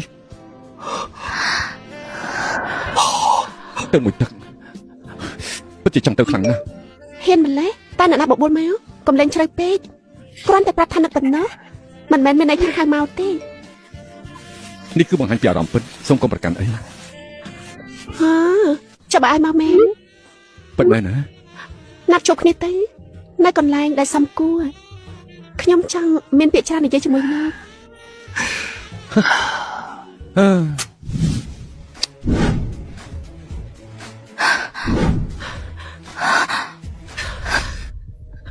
ជឿលៀងហេតុអីបានជាមកទីនេះខ្ញុំគិតថាឈិនទៀនស៊ីគឺជាអ្នករៀបចំអាសិនជាគាត់ដឹងលោកនឹងស្លាប់ រឿងអីថាមិនបានមុននេះខ្ញុំបាននិយាយហើយថ្ងៃនេះឈិនទៀនស៊ីនឹងស្លាប់ខ្ញុំមកដើម្បីជួយគាត់ ឈប់និយាយទៅប្រយ័ត្នមានអ្នកលឺ ខ្លាចស្អីទៅនៅទីនេះគ្មានមនុស្សទេកុំខ្លាចអីគាត់មិនអាចលឺទេតោះចូលទៅ សូមបង្ សូម ហាញ លិខិតអញ្ជើញលិខិតអញ្ជើញណានេះនេះផង ខ្ញុំអត់មានទេ សូមទៅផងបើគ្មានបានអាចចូលបានទេខ្ញុំ អាយយោគឺជើងឡើងមែនទេហេតុអីចូលមកតាមទ្វារបា អា ន យ៉ាគឺហួងសៀងតាហើយចាំបងប្រុសឯងនោះ ឯងមិនបាច់សួរយើងទេព្រោះថាវាគ្មានប្រយោជន៍អ្វីទេ ជឿមែនតើវាយ៉ាងម៉េចដែរ ឯងកំពុងធ្វើស្អីគ្រប់គ្នាដឹងហើយថាឯងបានធ្វើឲ្យលោកឈិនទាស៊ីខឹងតែលើគាត់ជាកដោតាមផ្លូវគ្រប់គ្នាបានស្ដាយដាក់គាត់បើយើងប្រាប់លោកចាស់ឈិនគាត់ច្បាស់ជាមកហែកឯងហើយ ហួងសៀងខ្ញុំមិនមែនបណ្ដឹងថាឯងគឺជាមនុស្សដែលមានខួរក្បាលជាល្វីទេ មិនសមសោះបោះវាចូលទៅក្នុងទន្លេទៅ ថយចេញ កុំខ្វាញ់ចឹងកុំខ្វាញ់ចឹង ចាប់លេងនេះលេងនេះ ឯងសប្បាយទេ លេងនេះ លេងខ្ញុំ យីចាប់គេជាប់ទៅ សិនសងមិនក៏មិនចាប់ជួយផងពួកគេធ្វើបាបមនុស្សស្រីមិនបានជាមិនរវល់ ខ្ញុំមើលអត់ទេ ឯងចង់ធ្វើស្អីដឹងលេងនេះភ្លាម លេងខ្ញុំទេ លោកបងអញ្ចឹងមកធ្វើអីលេងជាមួយគ្នាទេ គេគឺជាបងប្រុសរបស់យើងហើយចង់ស្លាប់បងខ្លាមិនមែនថាខ្ញុំមិនយល់ដល់បងទេក៏ប៉ុន្តែម្នាក់នេះគឺជាមនុស្សដែលលោកឈិនកំពុងតែចង់បិទពីព្រោះគេគឺជាក្មេងទំនើងយ៉ាងណាទីនេះជាទីសាធារណៈសូមបងកុំធ្វើឲ្យមានការភ័យខ្លាចអីវាគ្មានរឿងល្អទេ មិនមែនហើយសូម្បីខ្ញុំក៏ដឹងវាធ្វើបាបលោកម្ចាស់ឈិនកុំទៅខ្វល់នឹងវាអីឲ្យខ្ញុំចាក់ការចុ បង ងខ្លាកុំអារម្មណ៍ថ្ងៃណាមួយពួកគេនឹងស្ដាយក្រោយ ស្ដាយក្រោយបែបណាទៅ ប៉ុណ្ណឹងបានហើយពួកយើងប្រញាប់ទៅ កុំអារម្មណ៍អីបងខ្លាពួកយើងគ្មានលក្ខណៈជើញទេនាំពួកយើងចូលក្នុងទៅ មិនអីទេជួយបានតាមានខ្ញុំនៅពួកឯងទៅពីរលើកក្រោយកុំធ្វើអញ្ចឹងឲ្យយើងឃើញទៀតពួកឯងមិនស័ក្តិសមនឹងចូលទេទៅលបងខ្លាពិតជាកែប្រែលឿនណាស់ណោះមនុស្សជុំគ្នាហើយនៅ ល្អខ្លាំងណាស់ហាងលោកបទុបរ៉ាត់នៅហាងស៊ូឥឡូវបើជុំគ្នាលោកម្ចាស់លើកនេះតើលោកម្ចាស់មានគម្រោងអ្វីសូមប្រាប់ឲ្យខ្ញុំដឹងផង តាក់ទងនៅរឿងថ្មខ្ញុំមានរឿងមួយចង់ប្រាប់ថ្មមកពីសមុទ្រទិញបានបន្តិចបន្តួចគ្រាន់តែចង់លេងហ្គេមមួយធ្វើឲ្យពួកគេបញ្យល់ពីយើង លោកម្ចាស់សំជាលោកម្ចាស់នៃឋានសួគ៌មិនអស់ចា ប៉ុន្តែក្មេងម្នាក់ដែលដាក់ទំនីឲ្យយើងស្លាប់នោះកុំឲ្យវាមកអី ខ្ញុំបានហាមគេហើយគេមិនហ៊ានមកទេអីអ្នកណាអនុញ្ញាតឲ្យគេមក មិន វ៉ាវសន្និសិទដែលរៀបចំរឿងនេះពិតជាអស្ចារ្យណាស់លោកម្ចាស់ទៀនស៊ីប្រការរៀបចំមែនខ្ញុំមានសំណាងដែលបានមក មកណែមិត្តអ្នកសារព័ត៌មាននេះគឺជារឿងដែលគួរឲ្យចងចាំបំផុតនោះគឺជាជាលាំងដែលត្រូវបានលោកម្ចាស់ឈិនហាមឃាត់ប៉ុន្តែនៅមានមុខក្រាស់មកទៀតឥឡូវនេះមានហ្វឹងស៊ីជាអ្នកការពារមិនខុសពីឆ្កែទេ គេចេះចាំអារម្មណ៍អំពីនេះហើយជឿលៀងតែពិតទេ គេថាគេមានចំណុចស្ងាត់ជាមួយជារឿង ត្រូវបានលោកម្ចាស់ឈិនហាមឃាត់មិនឲ្យមកទីនេះ អាយនិយាយស្អីនោះទៅឆ្ងាយទៅ ហួងសៀងអាក្រក់ណាស់ពួកយើងគ្រាន់តែជាគ្រូនឹងសិស្សធម្មតា ពួកឯងទៅពីរនាក់មើលទៅភ្នែកមិនមែនជាមនុស្សត្រឹមត្រូវនោះទេហើយនេះបានជាពួកឯងធ្វើយ៉ាងនេះធ្វើស្អីទៅខ្ញុំបានហៅលោកថាបងខ្លាតែលោកមិនសប្បាយចិត្តយើងមកថ្ងៃនេះដោយការអញ្ជើញមិនមែនដូចអ្នកខ្លះទេមនុស្សម្នាក់នេះត្រូវបានលោកម្ចាស់ឈិនទៀនស៊ីហាមឃាត់ហេតុអីបានជាលោកការពារគេឲ្យគេមានមុខឈរនៅទីកន្លែងនេះថ្ងៃនេះខ្ញុំត្រូវតែឲ្យគេបាត់បង់កិត្តិយសទាំងអស់ ជឿលៀងពួកយើងគួរតែទៅវិញល្អជា មិន ង អីទេថ្ងៃនេះបានចាំមកដល់ហើយរឿងអីត្រូវទៅវិញ កុំគិតប្រេះផ្ដាច់អញ្ចឹងអី នេះគឺជាសិទ្ធិបាក់ចំហអ្នកណាក៏អាចចូលរួមបានដែរថ្ងៃនេះខ្ញុំចង់ឃើញពួកឯងទាំងអស់គ្នានៅចំពោះមុខខ្ញុំគឺជាសក្តានុពលដ៏ធំហឺឥឡូវនេះគឺអ៊ីងក្អាំងមែន លោកម្ចាស់ចាំខ្ញុំឲ្យគេបណ្ដេញវាចេញ កុំអីចាំមើលតាគូនិយាយស្អីទៀតជាលាំងឯងកុំស្មានថាឯងមានសំណាងរហូតឲ្យសោះណាបើឯងនៅតែមិនព្រមដាក់ខ្លួនទៀតនឹងជួបលទ្ធផលអាក្រក់ឯងប្រហើនឯងមិនយល់ពីគាត់ទេមិនស្លូតឡើយចុះបើសិនជាថ្ងៃនេះខ្ញុំខ្លាចទៅជាស្ដេចនេះខ្យងឯងហ្នឹងហ៎កុំថាឡាយស្ដេចខ្យងស្ដេចស្លាយក៏មិនអាចទៅរួចផងពួកយើងតែពីរនាក់បង្ហាញឲ្យឃើញហើយពួកយើងទាំងពីរនាក់នឹងធ្វើជាអ្នកកាត់ខ្សែបូយ៉ាងមិនដែរយល់ព្រម ទេ បានអញ្ចឹងធ្វើកិច្ចសន្យាទៅ ជឿលៀងលោកមិនអាចធ្វើបានទេណាត់តែខាងជនពួកគេជាអ្នកនេសាទតែសម្រាប់ខ្ញុំធំឡើងនៅក្នុងសម្បកខ្ញុំ មិនអីទេកុំបារម្ភអីហ្វាងយុនខ្ញុំឲ្យឯងជាអ្នករើសមុនអូឯងឲ្យយើងជាអ្នករើសមុនឯងមិនដឹងថាយើងមានសមត្ថភាពប៉ុណ្ណាទេឯងឲ្យយើងរើសមុនប្រកាសជាបាត់បង់ឱកាសជាមិនខានឡើយខ្ញុំឲ្យឯងរើសមុនមិនមែនថាខ្ញុំគ្មានហេតុផលនោះទេ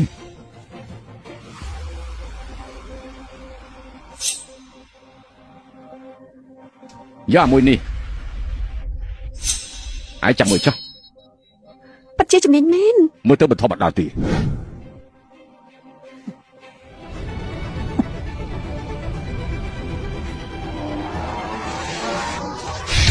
មួយនេះហៅថាស្ដេចស្លែធំខ្លាំងណាស់ជាលៀងដល់វៀនឯងហើយ គេមានភ្នែកមុតមែន ដូច្នេះហើយបានជាគេហៅថាស្ដេចខ្យង អឺ ជាលៀងប្រកាសជាចាញ់ឲ្យមនុស្សត្រៀមខ្លួនកំចាត់គេទៅ អ្នកខាងក្រោមនាំជាឡើងចេញពីទីនេះ ជាលៀងឯងឃើញសមត្ថភាពរបស់យើងហើយមនុស្សដូចជាឯងអញ្ចឹងមិនគួរណាហ៊ានភ្នាល់ជាមួយយើងទេ លើកនេះឯងច្បាស់ជាចាញ់មិនខាន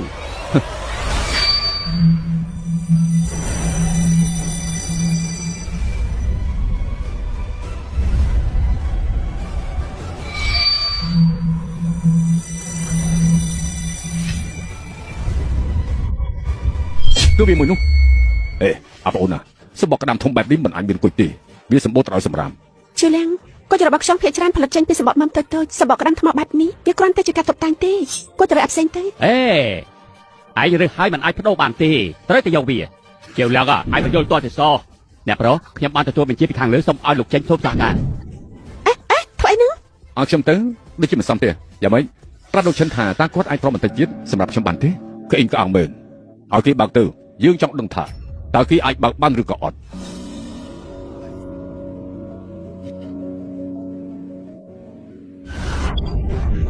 ជាលៀងបើមិនចេះបើកវាចូលល្អគួរតែស្នើសុំឲ្យគេជួយ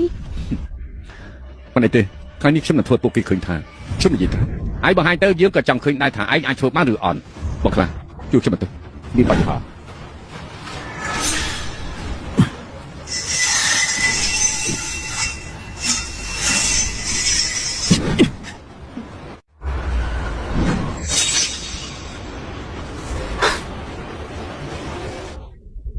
អូពេកតែដល់សម្រាមគួរឲ្យចង់សើច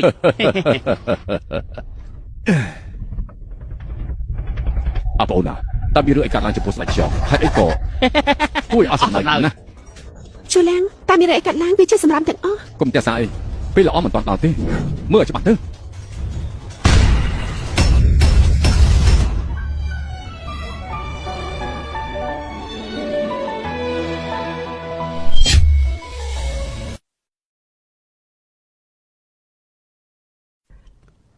អូ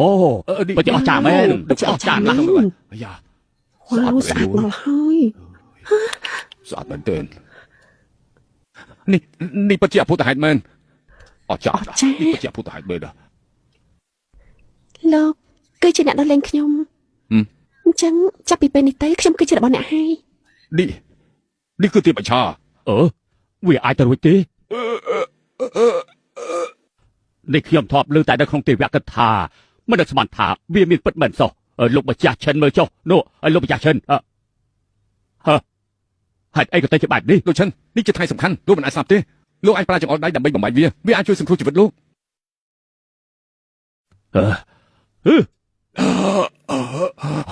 ឈិនទៀនស៊ីសង្ឃឹមថាលោកមិនអី ខ្ញុំទើបតែដួលមិនអីទេឆាប់ឡើងយកទៅឲ្យជាលៀងទៅ បាទ ខ្ពើមណា ខ្ញុំមិនមែនជាម្ចាស់ទេខ្ញុំចង់យកនាងទៅសមុទ្រវិញ អត់ទេមិនចេះស្របទេមិនឆាជាទេពធីតាឯងមិនចង់ខ្ញុំចង់តោះទៅជាមួយខ្ញុំអី ខ្ញុំជាអ្នកបណ្ដេញមច្ឆាឯងមិនមែនជាអ្នកដោះស្រាយទេឯងគឺជាអ្នកចាញ់អ្នកណាថាយើងចាញ់ព្រោះយើងទើបតែភ្នាល់គ្នាអ្នកណាអាចបើកខ្យងធំអ្នកនោះជាអ្នកឈ្នះមើលចុះនាងគឺជាទេពមច្ឆាតាមមែនទេហើយដូច្នេះហើយពួកយើងនៅតែជាអ្នកឈ្នះ នេះអញក៏ហាក់ ឯងខ្វាក់ភ្នែកទេព្យុះកាន់តែធំត្រីកាន់តែឡើងថ្លៃយល់ទេទីនេះគ្មានខ្យល់ព្យុះទេ រលកក៏គ្មានដែរ នេះគឺជាច្បាប់ដូច្នេះហើយពួកខ្ញុំជាអ្នកឈ្នះឆាប់ឲ្យលុយមកនេះគឺជាការភ្នាល់លុយស្អីទៅ ឯងត្រូវឲ្យលុយពួកយើង10លាន 10លានគ្មានទេបើមិនព្រមដោះស្រាយជាមួយនឹងពួកគេទៅតោះគ្នាចាត់ការ កុំធ្វើអញ្ចឹងឈប់ភ្លាម ឈប់ភ្លាមទៅ លោកម្ចាស់បាយហើយទេទៅមក លោកម្ចាស់តៃមានដឹងទេថាពួកគេបានធ្វើអ្វីបណ្ដេញពួកគេចេញទៅជាវឡើងលោកម្ចាស់ឈិនកំពុងតែសន្លប់ឆាប់ទៅមើលគាត់ភ្លាមទៅថាម៉េច មិនអាចទៅខ្ញុំដឹងហើយ ឯងលឺយើងនិយាយឬអត់យើងប្រាប់ថាលោកម្ចាស់ឈិនកំពុងតែសន្លប់ ទីមុនខ្ញុំបានប្រាប់គាត់ថាមានបញ្ហាដោយសារតែម្រាមដៃតែគាត់មិនស្ដាប់ខ្ញុំទេឥឡូវនេះបានជា100រឿងខ្ញុំទៀតពេលហើយនេះអបអូនណាលោកម្ចាស់ឈិនកំពុងតែសន្លប់ទៅមើលគាត់មើល មិនមែនយកច្រឡំទេឯងនិយាយត្រូវណាស់លោកម្ចាស់ឈិនពេលនេះកំពុងតែជួបរឿងអាក្រក់ដូច្នេះឯងគួរតែទៅមើលគាត់បន្តិចទៅវាជាលក្ខខណ្ឌ មិនបាន ខ្ញុំមិនអាចចាក់ចេញទេ ហេតុអីទៅ ព្រោះគេទាំងពីរអ្នកនៅជាពាក់ខ្ញុំរឿងហាង នេះគ្រាន់តែជារឿងហាងតូចមួយប៉ុណ្ណោះមិនចាំបាច់តបពួកគេទេឥឡូវនេះគ្រាន់តែទុកលក្ខខណ្ឌឲ្យពួកគេទៅ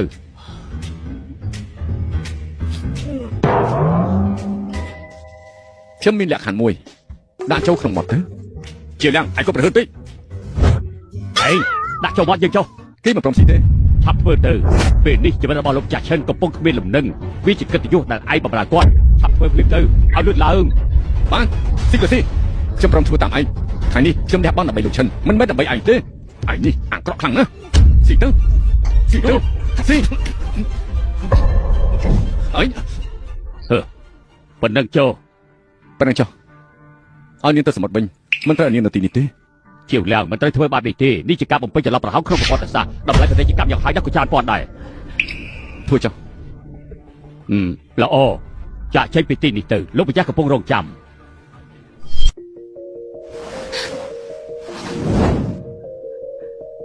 លោកតាកុំកាត់អីឲ្យសោះបន្តិចទៀតគ្រូពេទ្យមកហើយ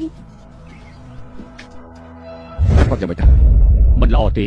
រឿងកាត់ឡើងដោយសារតែម្រាមដៃបន្ទាប់មកគាត់នឹងធ្វើមួយសន្ទុះប៉ុន្តែក្រោយមកសន្លប់ទៀត ប្រហែលជាពឹសជាចូលក្នុងរាងកាយពេញហើយពួកយើងទៅមើល ទៅស៊ីហានតើជាតានាងយ៉ាងម៉េចហើយ តាមមើលស្ថានភាពគាត់មិនល្អទេកុំដាស់គាត់អីអ្នកណាគេ អូមែនហើយខ្ញុំដឹងពីចតារបស់នាងតាំងពីនៅក្មេង គាត់ជាពេទ្យមែនទេ មិនមែនទេប៉ុន្តែខ្ញុំអាចជួយមើលគាត់បាន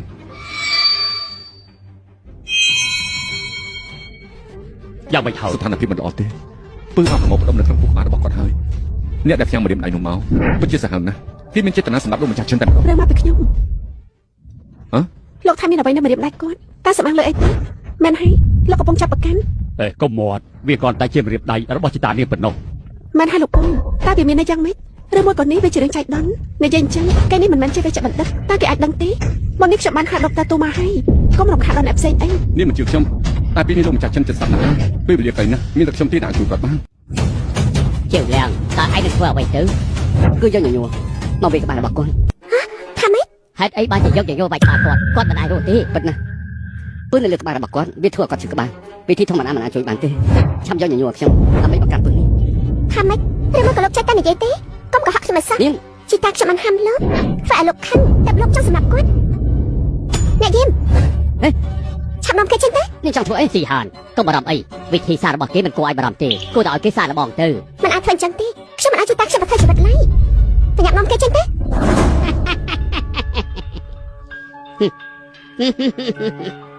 ប្រាប់មកតើអ្នកណាជាអ្នកព្យាបាលពិតប្រាកដ លោកគ្រូពេទ្យនេះជីតាខ្ញុំ លោកគឺជាលោកគ្រូពេទ្យដែលមានឈ្មោះល្បីខ្ញុំធ្លាប់មានឈ្មោះលោកពេលនេះបានជួបផ្ទាល់នឹងភ្នែកពិតជាសំណាងរបស់ខ្ញុំណាស់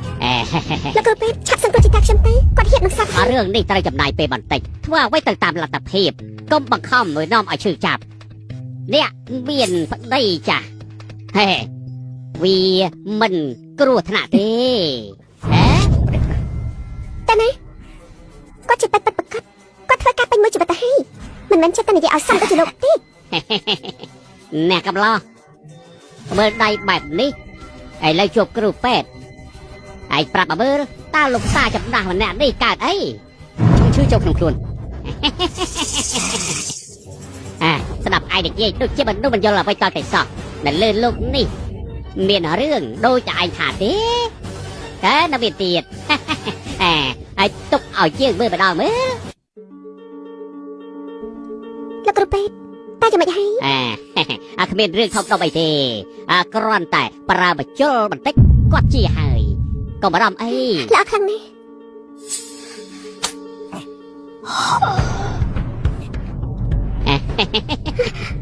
លោកតាភ័ក្រហើយ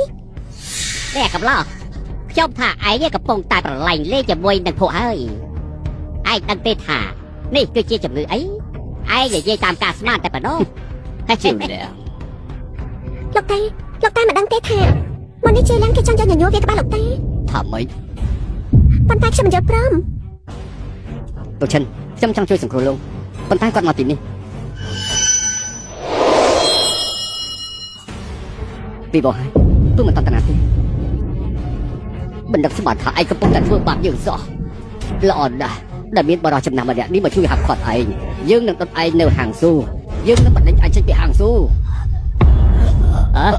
លោកឈិនតើមានរឿងអីលោកគ្រូពេទ្យមានអីកើតឡើងមិនដឹងធ្វើយ៉ាងម៉េចទេតើមានរឿងអីកើតឡើងតែជឿឡើងមិនឯងបាយក្បាលម្ចាស់ឋានសួគ៌ មកគេជិះពាក់គេទេ អត់ទេពួកឯងកុំប្រទេសប្រាសោះតាមការពិតខ្ញុំជាអ្នកជួយសង្គ្រោះគាត់ទេ មកទេមកគេទេ នាងឈប់សិន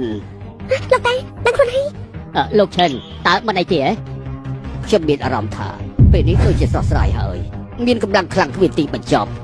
តែនេះជាស្អីទៅក្បាលក៏លែងឈឺដែរអរគុណជឿឡើង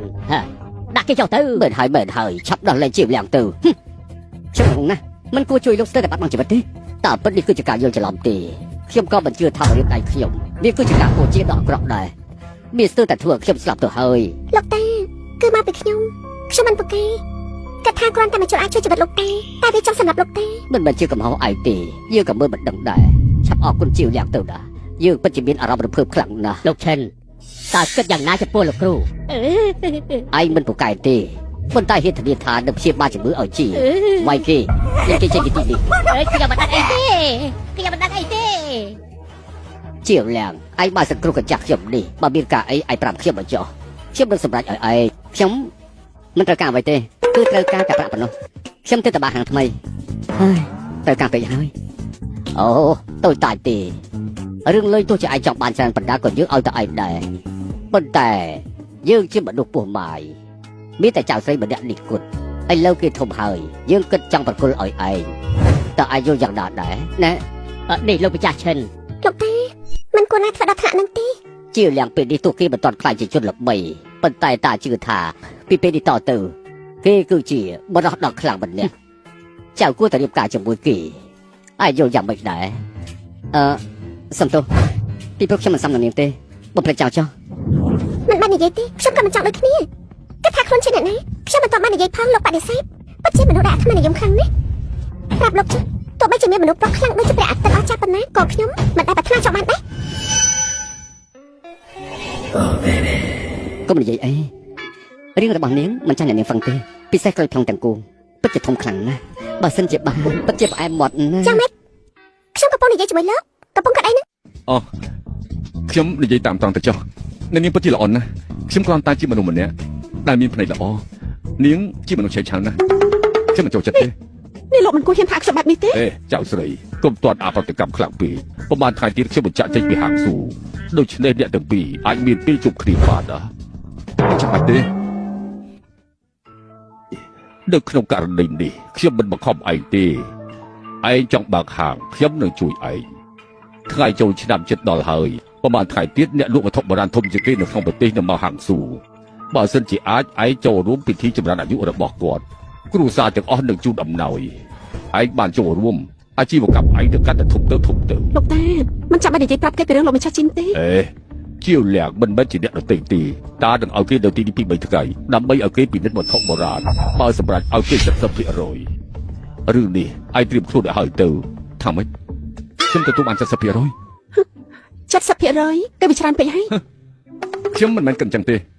ខ្ញុំជាអ្នករលុយតែនេះបែរជាខាងនឹងខ្ញុំ លោកនិយាយអីលោកតាខ្ញុំតែងតែគួរសមនៅពេលជួបលោកចិនចុះលោកជាអ្វី មើលទៅនាងមិនដឹងថាខ្ញុំជាមនុស្សប្រកែមើលវត្ថុបុរាណទេគាត់គឺជាអ្នកលក់វត្ថុបុរាណខ្ញុំគួរតែជួបនឹងនាងហ្វឹងសិននៅពេលដែលសន្និសីទបញ្ចប់ពួកយើងអាចជួបគ្នានៅពេលក្រោយ វាចំណាយពេលយូរពេកហើយសន្និសីទបញ្ចប់ហើយពួកយើងគួរតែជួបគ្នាម្ដងទេ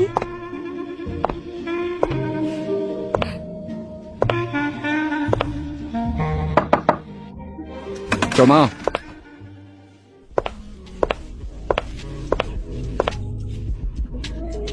ហេតុអីមិនបាត់ភ្លើង ខ្ញុំចូលចិត្តភាពងងឹតរំភើបគួរឲ្យតាក់ទាញណាស់ សំទៅផងដែលខ្ញុំឲ្យយឺត មិនអីទេនាងមកគឺល្អហើយ ចាំខ្ញុំយូរពេកហើយទីបំផុតថ្ងៃនេះយើងបានជួបគ្នាខ្ញុំមិនដឹងថាគួរនិយាយពីអីទេ វ៉ាប្រសើរណាស់អញ្ចឹងពួកយើងចាប់ផ្ដើមទៅ ខ្ញុំទៅងូតទឹកសិន មិនបាច់ទេខ្ញុំចូលចិត្តបែបនេះចូលចិត្តធំក្លិនញើស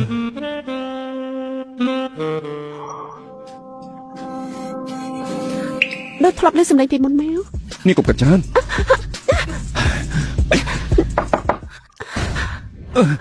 ណា លោកពេលនេះមនុស្សកំពុងមានអាសន្នសូមលោកត្រឡប់ទៅវិញទៅ ព្រះហើយអីក៏ចាច់បានម្លេះ ណែណា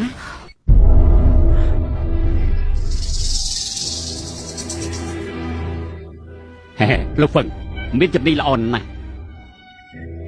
លោកហ្វឹងពិតជាឆ្លាតណាស់ ហេឲ្យតែលោកហូចូលចិត្តឲ្យខ្ញុំធ្វើអីក៏បាន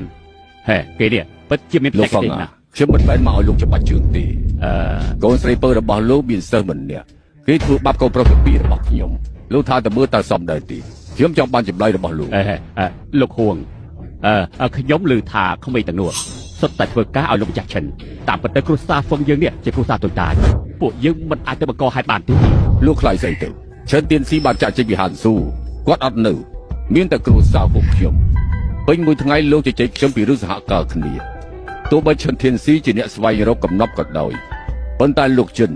ទើបជាស្ដេចនៃវត្ថុបុរាណពិតប្រាកដអ្វីដែលគាត់ត្រូវការទោះសក៏អាចខ្លាយជាខ្មោចដែរ បើលោកម្ចាស់ហួងនិយាយដូចនេះប្រកាសថាអនាគតគ្រួសារហ្វឹងនឹងសូមឲ្យលោកហួងធ្វើជាក្បាលសែមិនខានកុំបារម្ភពេកកូនស្រីខ្ញុំពេលដែលត្រឡប់មកវិញខ្ញុំនឹងបដៅនាងម្ដង ហងសៀង អីអ្នកកូនស្រីឯងក៏ប្រហើនឆាប់ដូចគុកចុកភ្លាមទៅ ហេតុអីទៅ ហេតុអីទៅមិនក៏ឯងហ៊ានសួរបែបនេះឯងបានទៅធ្វើបាបកូនប្រុសលោកហួង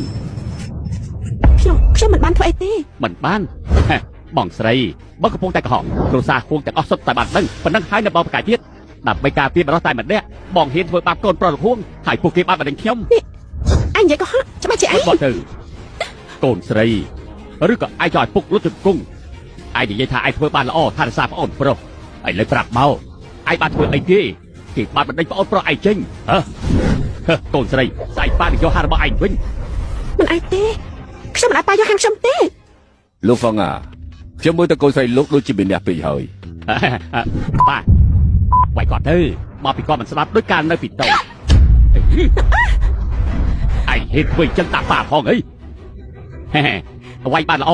ខ្ញុំចូលចិត្តមើលគេវាយនឹងស្រី ធ្វើនេះហួសហេតុពេកហើយ បត់ទៅឈប់យំភ្លាមទៅបងស្រីពួកយើងមានដំណឹងល្អត្រូវប្រាប់លោកប៉ាបានសម្រេចចិត្តថាឲ្យបងប្រៀបការជាមួយនឹងលោកហុងសៀងពេចទេ ថាម៉េច អ្នកនាងហ្វឹងនៅមិនទាន់ដឹងទេពួកយើងនឹងរៀបការអូភ្លេចខ្ញុំស្រឡាញ់ក្មេងៗបន្ទាប់ពីរៀបការខ្ញុំសុំឲ្យនាងខ្ញុំគឺជាម្ចាស់បាល់ទាត់ អ្នកនាងហ្វឹងពេលបានទៅគ្រួសារហួងនាងត្រូវតែគោរពច្បាប់ទម្លាប់ត្រូវព្រមធ្វើអ្វីគ្រប់យ៉ាងបើគ្មានការអនុញ្ញាតពីកូនប្រុសយើងនាងមិនអាចនិយាយជាមួយនឹងបរិសុទ្ធណាផ្សេងទេបើសិនជានាងមិនស្ដាប់នឹងទទួលទរណកម្ម យកសាប់ខ្ញុំមិនចង់រៀបការជាមួយបរិសុទ្ធនេះទេ បើឯងមិនស្ដាប់គាត់ទេយើងនឹងកាត់កាលឯងចេញពីគ្រួសារហើយ គ្រួសារហួងយើងមិនឲ្យអ្នកណាម្នាក់ប្រមាថទេបើនាងមិនចង់ទៅគ្រួសារហួងក៏ហីចុះ បានខ្ញុំមិនព្រមទៅទេ ជើវលៀងទៅរកក្មេងម្នាក់នោះតើគិតថាវាអាចធ្វើឲ្យបានបងស្រីខ្ញុំសូមប្រាប់បងទៅចុះឈិនទៀនស៊ីបានចាក់ចេញទៅហើយបន្តិចទៀតទុកចិននឹងមកឆាប់ពួកយើងនឹងទៅជួបគ្រូសាហួននឹងទៅគ្រប់គ្រងហានស៊ូទាំងមូល មិនជឿអញទេហេតុអីអ្នកឯងអាចគ្រប់គ្រងពិភពលោកទៅមួយខ្ញុំមិនចង់បានហាងនេះទេខ្ញុំមិនទេ អើយនេះ មិនសរសើរមិនបានមែនតែទៅគ្រួសារហ្វាំងភ្លាមយើងចង់ឲ្យជឿលៀងគ្មានកន្លែងឈរជើងនៅហាងស៊ូអេអ្នកនាងហ្វាំងមានរឿងអីកំពុងរៀបចំដោះដូរ បាត់ហាងឯង ហេតុអីបានជាបាត់ហើយ ពីព្រោះតែ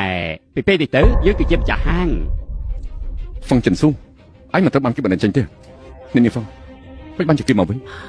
លោកប៉ាឲ្យខ្ញុំរៀបការជាមួយហួងសៀងខ្ញុំមិនព្រមតែបានជាខ្ញុំបកគលហាងឲ្យពួកគេវិញហ្វាំងជាងស៊ូមិនមែនយើងរៀបការថ្ងៃនេះទេឯងនៅធ្វើអី ខ្ញុំគ្រាន់តែមកមើលតែនឹងធ្វើអ្វីខ្លះនៅក្នុងហាងរបស់ខ្ញុំបន្ទាប់ពីបោះបង់ហាងនេះចោលតើវាមានតម្លៃប្រមាណទៅ អញកុំគិតឲ្យសោះថាឯងនឹងខ្លាចជាម្ចាស់ហាងឯងអាចខ្លាចជាអ្នកគ្រប់គ្រងទីនេះ ការដៃគ្នាតើកំពុងតែលាក់ស្អីឆាប់យកចេញភ្លាមមក គ្មានអីទេ កុំស្មានថាយើងមិនដឹងយកចេញមក នេះ ប្រាប់ហើយថាឯងមានអ្នករបស់ម្យ៉ាងនេះវាពិតជាមិនធម្មតាមែន ប្រាប់តែចុះអ្វីទាំងអស់នៅក្នុងហាងនេះមានអ្នកណាអាចយកទៅជាមួយបានទេអូ មិនមែនជាអ្វីដែលអាចចូលចិត្តទេ ហេតុអីបានជាឲ្យរបស់នេះទៅគេ អ្នកនាងហ្វាំងអត់គេចូលចិត្តអត់គេយកចុះ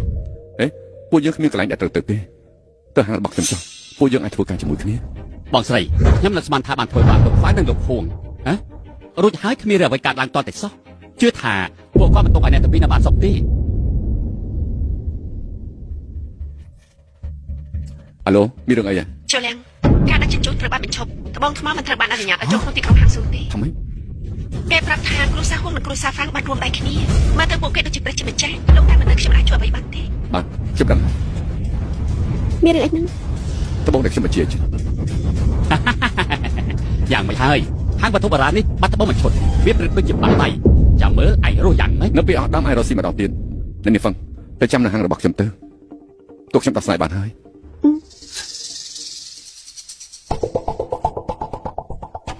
ជូលៀងហេតុអីហាក់ខ្ញុំមកទីនេះនិយាយរឿងត្បូងរបស់លោកខ្ញុំមិនអាចជួយបានទេមិនអាចយកមក មិនចង់និយាយពីរឿងនោះទេខ្ញុំគ្រាន់តែចង់ឲ្យអ្នកនាងយកខ្ញុំទៅចំការខ្ញុំឬវិនិច្ឆ័យខ្លួនឯង មិនក៏អញ្ចឹងមិនអាចទេព្រោះនេះមិនមែនជារបស់ក្មេងលេងល្បែងលើថ្មមិនដូចការមើលវត្ថុបុរាណម្យ៉ាងទៀតត្បូងថ្មថ្លៃខ្លាំងណាស់លោកគ្មានលុយថែមទេ នេះហើយជាមូលហេតុដែលខ្ញុំអត់រនាមឲ្យលុយមក ខ្ញុំចុះសាប់ទៅគឺតែខ្ញុំល្ងងណាស់មែនទេដែលត្រូវយកលុយមកបោះចោលជាមួយនឹងលោក នេះមុនពេលដែលលោកតានាងចាក់ចេញបានប្រាប់នាងថាឲ្យនាងជួយបោះហាងខ្ញុំមួយឥឡូវនេះហាងរបស់ខ្ញុំមានបញ្ហានាងមិនគួរជួយលុយដោះស្រាយបញ្ហាទេ ល្អឡើងនេះខ្ញុំជួយជាការតបស្នងដែលលោកជួយលោកតា អរគុណនាងខ្លាំងណាស់ អាយ៉ាសតារបស់ល្អ សិតតែល្អ ជារបស់មានគុណ ជា ភាព របស់មានគុណភាព ថ្លៃប៉ុណ្ណាទេ មិនជាថ្លៃប៉ុណ្ណាទេសំឡេងលោកខ្លាំងណាស់តើកន្លែងនេះអាចមានវត្ថុធ្វើពីត្បូងថ្មល្អៗទេ នៅមិនយល់ថាកន្លែងបែបនេះអាចមានរបស់ល្អទេ ឆាប់ទៅទៅបន្ទាប់មកខ្ញុំនឹងចេញថ្លៃ អាយ៉ាបងប្រុសហើយបងមកពីតែ ចាច់ដល់អត់ទាស់ណោ មានមនុស្សតាមស្រឡាញ់ច្រើនកន្លែងបែបនេះក៏មានស្រីចំណាស់ស្រឡាញ់ដែរ គឺជាមិនប្រុសទេ ពិតជាមិនរើសមុខមែនបែបចូលចិត្តសំឡេងចឹងហើយអុយគួរឲ្យខ្ពើមណា គុំនិយាយតែផ្ដាស់សួស្ដីខ្ញុំមកពេលនេះគឺដើម្បីយកថ្មខ្លះទៅពិសោធន៍តើអាចជួយណែនាំខ្ញុំបន្តិចបានទេ អូយប្រកាសជាបានស្ដាប់ទៅពិតជាពិរោះខ្លាំងណាស់ខ្ញុំទើបនាំចូលឲ្យបានមកថ្មីហើយតកែក៏នៅនឹងមកឆាប់ទៅមើលទៅដើម្បីកុំឲ្យខាត់ពេលឆាប់ឡើងទៅឲ្យលឿនឡើង អូយតែ ទៅមកឆាប់ឡើងលោកតកែមានភ្ញៀវចង់ជួប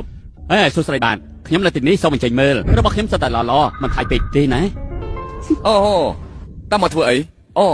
នឹកឃើញហើយការដឹកជញ្ជូនរបស់ឯងត្រូវបង្ខាំងយើងក៏ឆ្លៀតពេលមកទីនេះ លោកហ្វាំងអ្នកតែពីរស្គាល់គ្នាមែនទេ ពិតមែនហើយចាំខ្ញុំណែនាំឲ្យស្គាល់ជាលៀងគឺជាមនុស្សល្បីល្បាញដែលទើបនឹងបាក់ហាងថ្មីក៏ប៉ុន្តែមិនទាន់មានថវិកាគ្រប់គ្រាន់នៅឡើយទោះជាចង់ទិញវត្ថុបុរាណក៏គ្មានលុយដែរ អាយ៉ាគ្មានបញ្ហាទេខ្ញុំសូមស្វាគមន៍ចំពោះអ្នកទាំងអស់គ្នាក៏ប៉ុន្តែមានរឿងមួយខ្ញុំចង់ប្រាប់គឺថាអ្នកមានលុយប៉ុណ្ណាក៏ទិញប៉ុណ្ណឹងចុះ ប្រាប់ទៅចាជីតារបស់ខ្ញុំឈ្មោះឆិនទៀនស៊ីសូមជ្រើសរើសមុន អាយ៉ាគឺអ្នកនឹងឆិនទេសូមគោរពប៉ុន្តែពួកយើងត្រូវធ្វើការជាអ្នករឿងមុននេះគឺជាច្បាប់ទោះបីជាជីតារបស់នាងនៅក៏ដោយ មិនអីទេអង្គពួកគេរមុនចុះវ៉ានេះជាតបងពណ៌ស្វាយខាងជាអ្នកមានហើយមើលគេចោះមិនចាំបាច់ខ្ញុំនិយាយទេបរិះម្នាក់នេះគ្មានលទ្ធភាពដូច្នេះហើយបានจะឲ្យខ្ញុំរើសមុនរបស់ទាំងអស់នោះខ្ញុំយកទាំងអស់ ពិតមែនណា តើបានន័យថាម៉េចការដឹកជញ្ជូនថ្មទាំងអស់មិនងាយស្រួលទេលោកចង់បានទាំងអស់ចុះពួកយើងគិតយ៉ាងម៉េច វិបោះ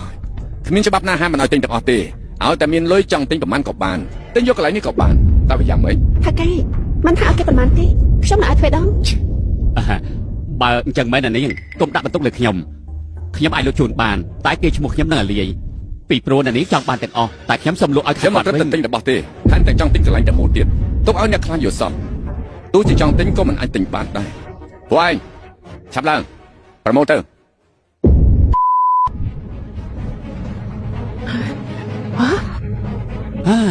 ពិតជាអស្ចារ្យមែនលោកហ្វាងភ្នែកមុតណាស់រាល់បំលែងទាំងអស់សុទ្ធតែជាស្នាដៃវាល្អទាំងអស់បើតាមស្មានផលិតផលយ៉ាងហោចណាស់ក៏100 លានដុល្លារ ត្រូវតែអញ្ចឹងនេះគ្រាន់តែជារឿងតូចតាចប៉ុណ្ណោះទេយ៉ាងម៉េចជាលៀងឯងអាចធ្វើស្អីបានប្រសិនណាចាញ់ពណ៌ស្វាយនេះគេមិនអាចបើកបានទេ ជំរឿនរបស់លោកពួកយើងទៅវិញខ្ញុំមិនជឿថាគេលក់វានៅកន្លែងផ្សេងទេ អ្នកប្រុសហ្វាំងបើសិនជាអ្នកប្រុសអាចបើកត្បូងទាំងអស់នេះទើបអាចមានលទ្ធផលល្អទុកវាឲ្យខ្ញុំវិញ អត់ទេទាំងអស់នេះគឺជាសម្រាមបើចង់បានយកវាទៅចោះកំពុងគិតអីហ្នឹងហេតុអីក៏ត្រូវការរបស់អត់នោះ អូយព្រះហើយខ្ញុំមិនដាច់ឃើញទេអ្នកណាទៅចង់បានសម្រាម អ្នកប្រុសហ្វាំងតើប្រុសមកខ្ញុំទេយើងនិយាយហើយថាវាគឺជាសម្រាមត្បូងពេជ្រទើបមានតម្លៃតែឯងឈ្មោះទេបើជាចង់បានសម្រាមទៅវិញនោះខ្ញុំចង់បានវាល្អបើសិនជាឯងចង់បានវាយើងឲ្យឯងដល់សុទ្ធតែចិត្តទៅចោះ5 លាន 5 លានរបស់សម្រាប់នេះថ្លៃមិនដល់$5ផងលោកចង់បាន5 លាន មិនដឹងធ្វើយ៉ាងម៉េចទេដោយសារតែជាលៀងគេពេញចិត្តទៅហើយមិនថាអញ្ចឹងហ៎ អាយ៉ាអ្នកប្រុសសូមប្រយ័ត្នបន្តិចណា បានសម្រាប់ថា5 លានខ្ញុំយកឲ្យលុយគេទៅ អត់ទេខ្ញុំមិនល្ងងទេយកលុយ5 លានទៅទិញសម្រាប់ ជឿខ្ញុំចោះឲ្យលុយគេទៅ ឲ្យគេខ្លួនឯងទៅ ហ៎អរគុណច្រើនវាជារបស់ឯងហើយតាកែសូមយកកំទេចថ្មទៅនេះទៅកាត់ជាពីរដើម្បីបើកវាមើលតែកុំឲ្យប៉ះទៅខាងក្នុងឲ្យសោះ បងប្រុសមានលោកចាពិតមែនប៉ុន្តែល្ងងមិនក៏ធ្វើបែបនេះតាមការពិតទៅតម្លៃនេះខ្ញុំមិនកាត់ថ្លៃបងទេ ជាលៀងតើគួរហៅថាមនុស្សល្ងងឬមួយយ៉ាងម៉េចគួរក្បាលអន់ពេកហើយយកលុយ5លានទៅទិញសម្រាមតើលុយជាស្អីឃើញឯងធ្វើបែបនេះយើងពិតជាជឿចិត្តខ្លាំងណាស់សើតែមិនជឿទៀតផង មិនដឹងថាអ្នកណាល្ងងពិតប្រាកដទេខ្ញុំយល់ថាគួរក្បាលខ្ញុំឆ្លាស់ជាងអ្នកខ្លះឯងថាណាអេខ្ញុំមិនបានថាឲ្យលោកទេគឺខ្ញុំនិយាយពីសម្រាមហើយខ្ញុំទទួលស្គាល់ថាលោកស្អាតបាតឡមិនចាំបាននិយាយច្រើនទេឯងយករបស់ឯងទៅចោះរបស់ដែលយើងទិញបានវាជារបស់យើង ចេញមកហើយមើលចុះវាប្រែជាពណ៌ស្វាយស្អាតណាស់ មិនអាចទៅ ពេលនេះវាប្រែខ្លាចជាពណ៌ស្វាយល្អវិចិត្រជាលើកទី1ហេតុបានឃើញ អស់ចាមែន អមាញ់មិនតាន់ណានិយាយថាតម្រូវឲ្យគ្រួសារធ្វើយ៉ាងម៉េចខ្លះពេលនេះឃើញនៅភ្នែកហើយនៅត្រូវចេះប្រយ័ត្នសម្ដីខ្លួនឯងផងមិនបើទៅចិញ្ចឹងហើយនេះមិនដឹងថាវាមានពលឺ ជាលៀងអស្ចារ្យខ្លាំងណាស់ហេតុអីបានដឹងថាវាមានពលឺ ពិតមែនហើយវាគឺជាត្បូងភ្លឺចេញពីខាងក្នុងនិយាយតាមត្រង់ចុះខ្ញុំមិនដែលឃើញទេ អាយ៉ាគេមិនហៅថាសំណាងទេណែឥឡូវមានបានឃើញហើយវាចេញពលឺពណ៌ស្វាយយើងអាចបើកហាងបានហើយ គ្មានបញ្ហាអីទេជាមួយនឹងត្បូងពណ៌ស្វាយទាំងនេះប្រៀបដូចជាបានចុះពីលើឋានសួគ៌ប្រកាសជាអាចទាក់ទាញមនុស្សច្រើន អាយ៉ាខ្ញុំត្រូវអរគុណដល់អ្នកប្រហ្វាំងហើយតែយើងស្រីស្អាត នេះសិនហើយ ខជប់គ្នាបាយបាយ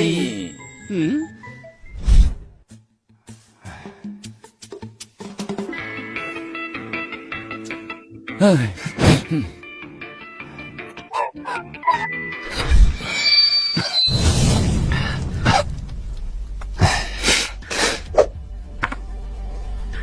តើឯងធ្វើអីយើងកំពុងតែមើលហេតុអីក៏ឯងមិនថែម លោកគួរតែអរគុណខ្ញុំ កុំអើទៅចាប់បាត់ហើយចាត់ពុកស្រឡាញ់ដ៏ស្រស់ស្អាតវាឆេះអស់ទៅហើយ លោកតកែខ្ញុំសុំមួយសិន បើចង់បានខ្ញុំឲ្យវាទៅលោកចុះ ព្រះហើយមិនធម្មតាទេគឺជាចានតកកមិននឹកស្មានថាបាត់រាប់ឆ្នាំហើយទើបតែឃើញនៅពេលនេះហេតុអីបានជាវាឆេះ ខ្ញុំអត់ដឹងទេមានយុវជនម្នាក់គប់ដុំថ្មចូលទៅក្នុងទីក្រាន យុវជនម្នាក់បើសិនជាខ្ញុំបន្ទិសទៅព្រះអម្ចាស់ឈិនបន្ទាប់មកគ្រួសារវិញគឺជាការវាយប្រហារហើយ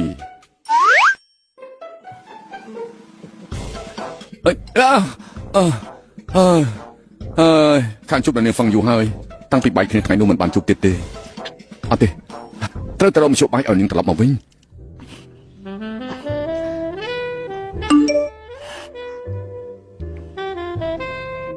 សួស្ដី មានតែអីពួកយើងបាត់បង់ឱកាស មិនគាត់និយាយបែបនេះតែនាងកាត់អីហ្នឹង កម្រងការជួបគ្នាត្រូវរលាយអស់ខ្ញុំមិនចង់ធ្វើអីទៀតទេ មិនអីទេ បំភ្លេចចាស់ មិនអាចដេកយកប្រយោជន៍ពីរឿងនេះសោះតាំងខ្ញុំគួរធ្វើយ៉ាងម៉េចទើបល្អទៅណាត់នាងសិនពួកយើងគួរតែជួបគ្នាម្ដងទៀតទៅ ក៏បានរៀបកម្រងទៅវ៉ាវជាលៀងពិតជាល្អណាស់ហេតុអីក៏អាចមានការបែបនេះ ខ្ញុំខំប្រឹងស្វែងរកសំខាន់គឺបើកហាងលក់វត្ថុបុរាណពួកយើងគួរតែត្រៀមខ្លួនឲ្យល្អ លោកប្រាប់ថាយើងជ្រើសរើសទីនេះដើម្បីបើកហាងមិនសិនល្អទេដឹងខ្ញុំបានលើកថាលោកឈិននឹងមកក្រុមគ្រួសារគាត់បានដើរលេងអស់2ថ្ងៃពិសេសគឺលោកគ្រូខ្ញុំបានទៅដល់ទីនោះ2 3ដង មិនអីទេឲ្យតែគេមិនរំខានគឺល្អណាស់ហើយ ប៉ុន្តែលោកឈិនគឺមានជំនួយធំណាស់លើថាសុទ្ធតែវត្ថុបុរាណដែលឆ្លងដោយដៃគាត់ហើយខ្លាចក្រែងតែជួបបញ្ហាទេ អេជើងលៀង អេលោកគ្រូ តែនេះជាកន្លែងស្អី នេះគឺ ខ្ញុំសូមណែនាំនេះគឺជាលោកស្រីចិនដែលលោកចិនជាអ្នករៀបចំគាត់មានអាជីវកម្មច្រើន អាជីវកម្មអីទៅ គាត់ជាភរិយាលោកចិនអ្វីដែលឯងត្រូវធ្វើគឺត្រូវធ្វើជាមួយគាត់គ្មានអ្នកផ្សេងទេកុំធ្វើឲ្យមានបញ្ហា ល្អខ្លាំងណាស់ជារៀង អញ្ចឹងលោកគ្រូយល់ស្របទេ ការពិតលោកគ្រូមិនសប្បាយចិត្តទេប៉ុន្តែនេះលោកចិនជាអ្នករៀបចំដូច្នេះគេមិនហ៊ាននិយាយទេ ខ្លាំងគួរឲ្យខ្ពើមកន្លែងនេះមិនល្អទេធំខ្លាំងដូចជាជ្រូក និយាយតាមត្រង់ចង់ខ្ញុំមិនចង់ធ្វើជាមួយនរណាទេគឺចង់ធ្វើដោយខ្លួនឯង កុំនិយាយខុសពីមុន ពេលនេះខ្ញុំមករត់អ្នកវាគឺជាឱកាសដែលអាចធ្វើឲ្យហាងតូចរបស់អ្នកភ្លឺចាញ់ចាំងតាមច្បាប់របស់លោកចិន70 លើ 70ប៉ុន្តែអ្នកគឺជាមិត្តរបស់ចៅហ្វាយដូច្នេះខ្ញុំបញ្ចុះតម្លៃ4 លើ 6 ហ៎គាត់ទៅយកព្រមទៅបែបនេះណាគឺល្អខ្លាំងណាស់តបមួយនេះល្អខ្លាំងណាស់ខ្ញុំចង់បានវា ដាក់ចុះខ្ញុំប្រាប់ឲ្យនាងដាក់ចុះណា មិនស្រែកអញ្ចឹងតើមានរឿងអីមិនក៏ស្រែកខ្លាំងម្ល៉េះចង់សម្រាប់មែនទេ ខ្ញុំប្រាប់នាងចុះបើចង់ធ្វើការជាមួយខ្ញុំគឺ19ខ្ញុំយក9 កំពុងនិយាយអីគិតស្មានថាលោកចិនល្ងងខ្លាំងណាស់មានមនុស្សជាច្រើនចង់ធ្វើការជាមួយគាត់ មិនដឹងថាមានមនុស្សប្រមាណអ្នកចង់ធ្វើការជាមួយគាត់តែនេះជាច្បាប់របស់ខ្ញុំត្រូវតែព្រមតាមខ្ញុំ លោកប៉ៃមានយោបល់ថាម៉េចគេកំពុងតែមើលងាយខ្ញុំក៏ដូចជាមើលងាយដល់លោកចិន អ្នកស្រីចិនកុំយកច្រឡំអីជឿឡើងឯងកំពុងនិយាយពីអីឯងដឹងទេថាលោកម្ចាស់ចិនខំប្រឹងប្រែងយ៉ាងណាឯងកុំធ្វើអញ្ចឹងมันអាចទាមទារភាគរយខ្ពស់ដល់ មិន មនុស្ស ហើយ ទេ ជាលៀងគិតម្ដងទៀតទេ មិនបាច់ទេ អ្នកគ្រាន់តែជាឆ្កែឈួររបស់ច្បាយប៉ុណ្ណោះដឹងហើយតាខ្ញុំជាអ្នកស្រីចិនខ្ញុំអាចផ្ដល់កិត្តិយសឲ្យគេប៉ុន្តែក្មេងនេះគេមិនផ្ដល់កិត្តិយសឲ្យខ្ញុំទេខ្ញុំត្រឡប់ទៅវិញប៉ុន្តែខ្ញុំនិយាយរឿងទាំងអស់នេះទៅប្រាប់លោកចិន អេកុំតាន់ទាំងអីអ្នកស្រីចិនពួកយើងនិយាយគ្នាសិនទៅ មានអីត្រូវនិយាយទេមកនេះបានបញ្ជាក់ច្បាស់លាស់ហើយក្មេងម្នាក់នេះមើលងាយលោកម្ចាស់ចិនមិនចង់សហការទេអត់ទេជាលៀងមិនបានមានអីបានហ្នឹងទេ អ្នកណាថាខ្ញុំមិនគិតបែបនេះ ហើយជឿ ខ្ញុំប្រាប់នាងចុះនៅក្នុងលោកនេះវាគ្មានអត្ថន័យទេខ្ញុំខំប្រឹងរកលុយដើម្បីចិញ្ចឹមជីវិតហ៎ បែបនេះគឺជាច្បាប់ ខ្ញុំក៏មានច្បាប់ដូចគ្នាដែរ អ្នកមិនចាំបាច់និយាយទេខ្លះហានណាចាំមើលចុះជិះផ្លែហើយជឿ មើលទៅដូចជាមានអ្វីចម្លែកមិនដឹងថាគេមានអីតាក់ទងជាមួយនឹងហ្វឹងជីងស៊ូទេហេតុអីគេមកទីនេះឬមួយថាមនុស្សពីរអ្នកមានស្នេហា ជឿឡើងតើឯងធ្វើអីនឹងឯងធ្វើឲ្យគាត់អន់ចិត្តថារបស់ឯងមិនអាចបើកបាន មានរឿងខ្លះយើងអាចជឿជាក់លើខ្លួនឯងបានខ្ញុំនឹងត្រូវលំងខ្លាឲ្យគាត់ជួយនៅពេលដែលពណ៌ស្រឡាញ់វាយលោកទីផ្សារគាត់អាចបង្កប់សុខភាពបាន ឯងនេះហឺយពួកវាដូចជាសម្រាមការពិតយើងមិនចង់តាក់ទងជាមួយវាទេ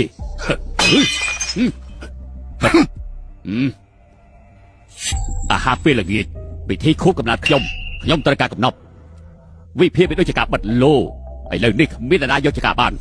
ចាំមើលចុះហាងស៊ូនឹងខ្លាយជាមានកម្រិត លោកចិនស្ងប់អារម្មណ៍សិនទៅខ្ញុំក៏មានកូនម្នាក់ដែរ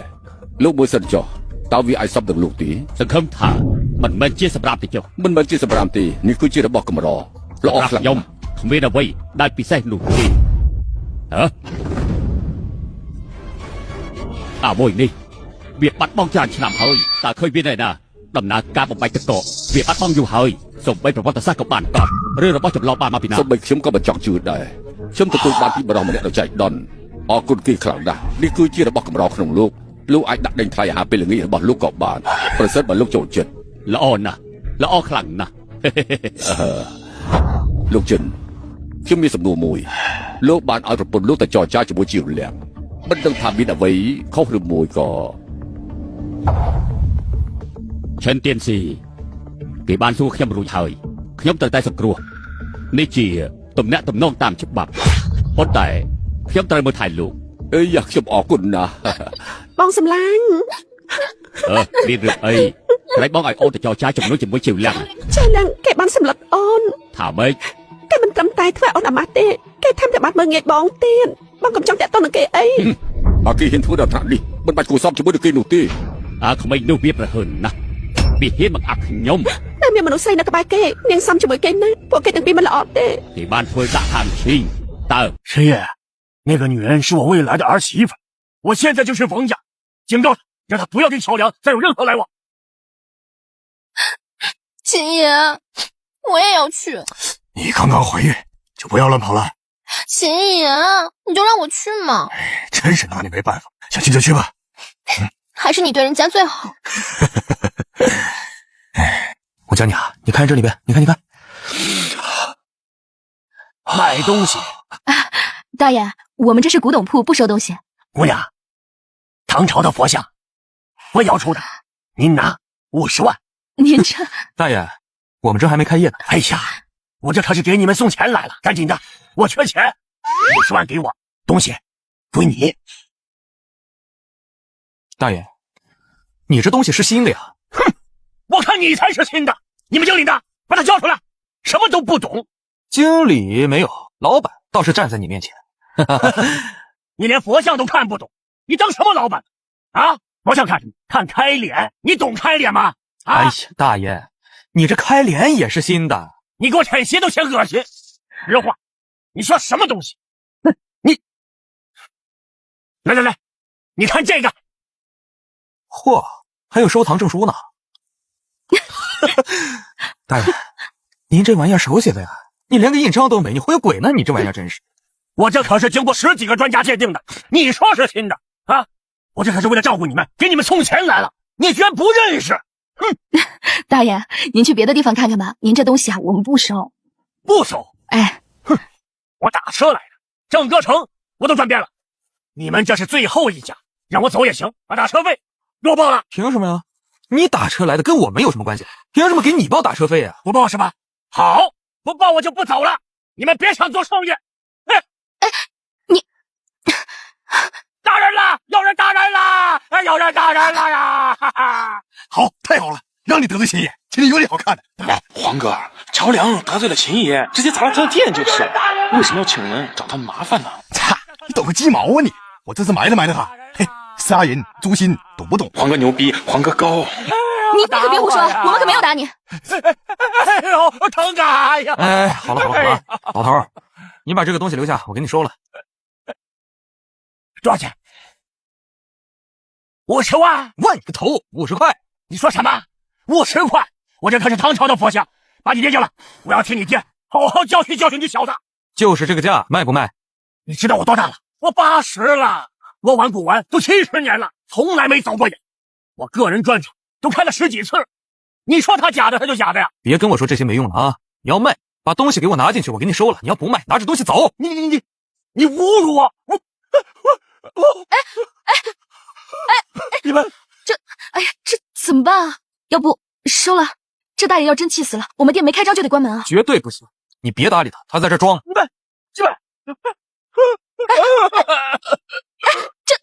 这年轻人能把大爷活活的气死，真是英雄出少年呀！小子，摊上大事了！爹，你们对我爹做了什么？我们可什么都没做啊！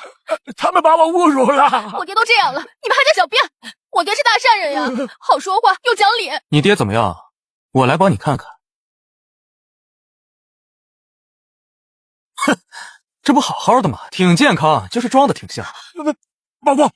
报他们的过。好，家人们，我爹这么好的人，被他们欺负成这样，你们说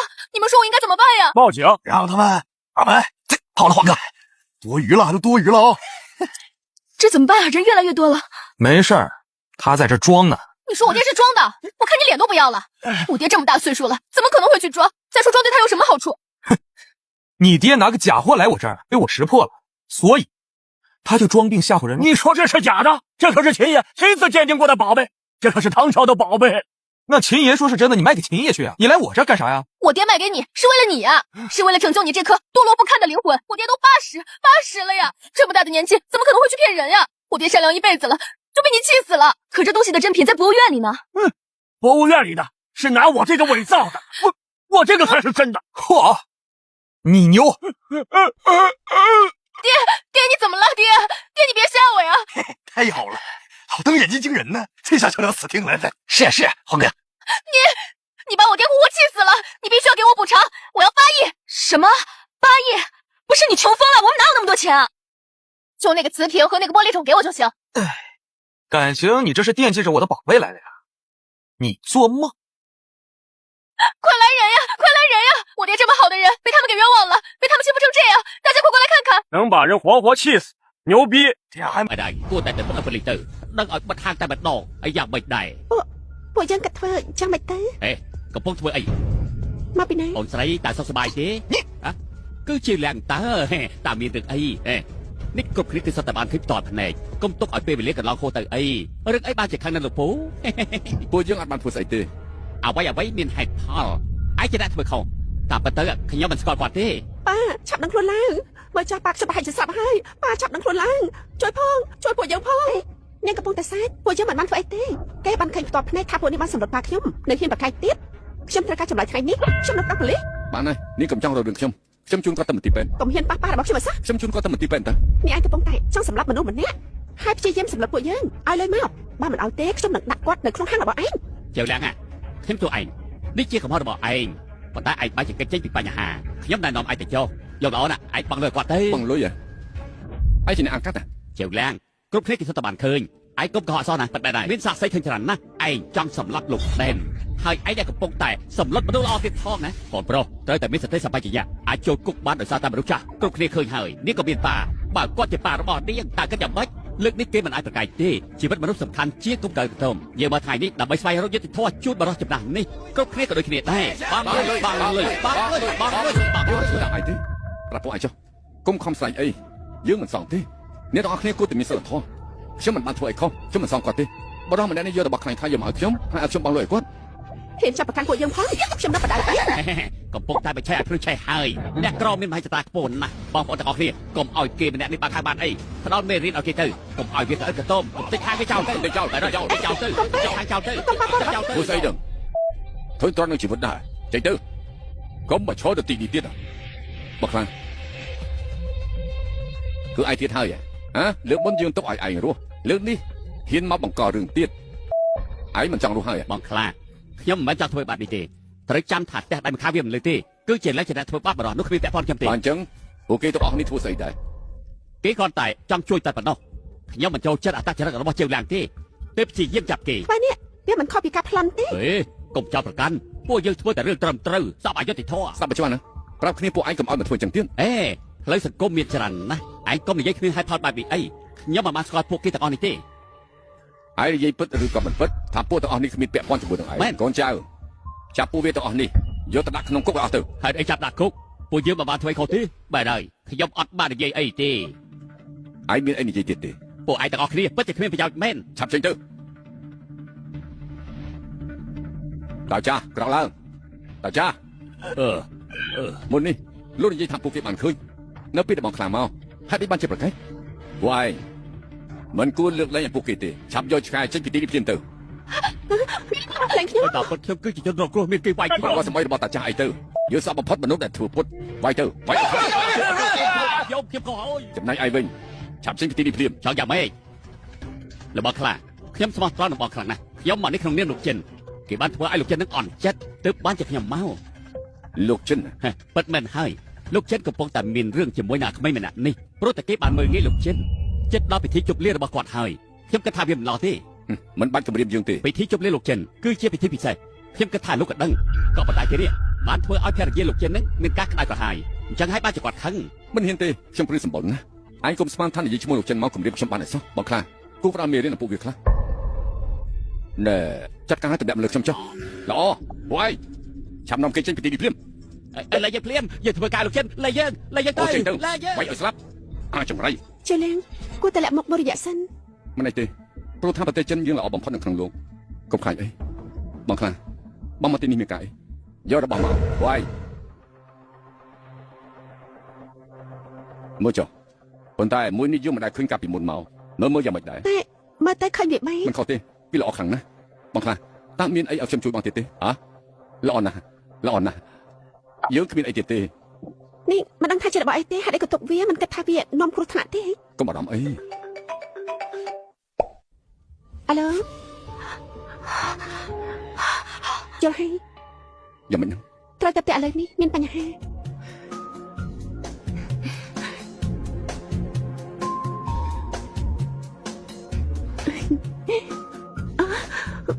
កុំអីមានទ្រក់នៅក្នុងផ្ទៃ យ៉ាងណាក៏លោកចិនមិនដឹងដែរ ទេគាត់អាចដឹងយ៉ាងម៉េចហ្នឹង មិនដឹងថាមានបញ្ហាអីមានអារម្មណ៍ថាវិលមុខហាក់ដូចជាមានជំងឺ ប៉ិតប្រកាសទេច្បាស់ជានាងចង់បំផ្លាញពួកយើងប្រាប់ឲ្យថានាងមិនល្អ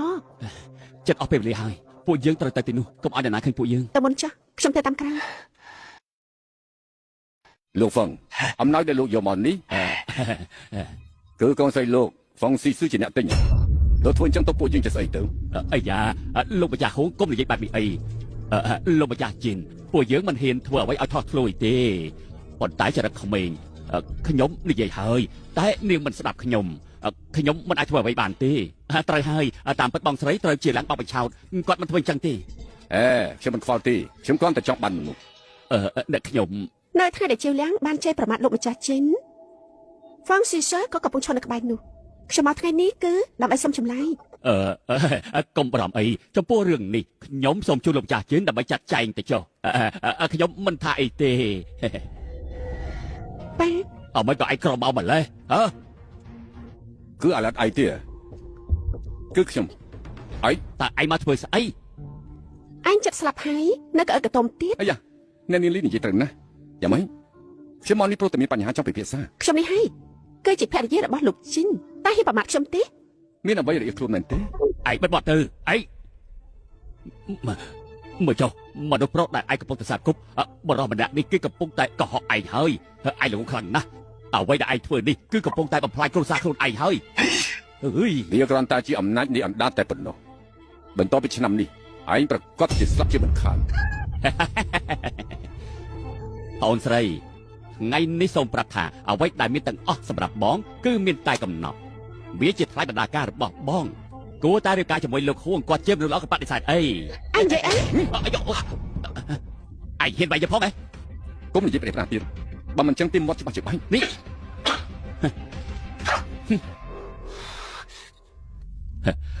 បានហើយយើងត្រូវការរបស់នេះឯងត្រូវតែរៀបការមិនអាចបដិសេធទេឯងឃើញទេសុទ្ធតែជារបស់ល្អគឺសុទ្ធតែជារបស់មានតម្លៃ ខ្ញុំគ្មានផ្លូវរៀបការទេ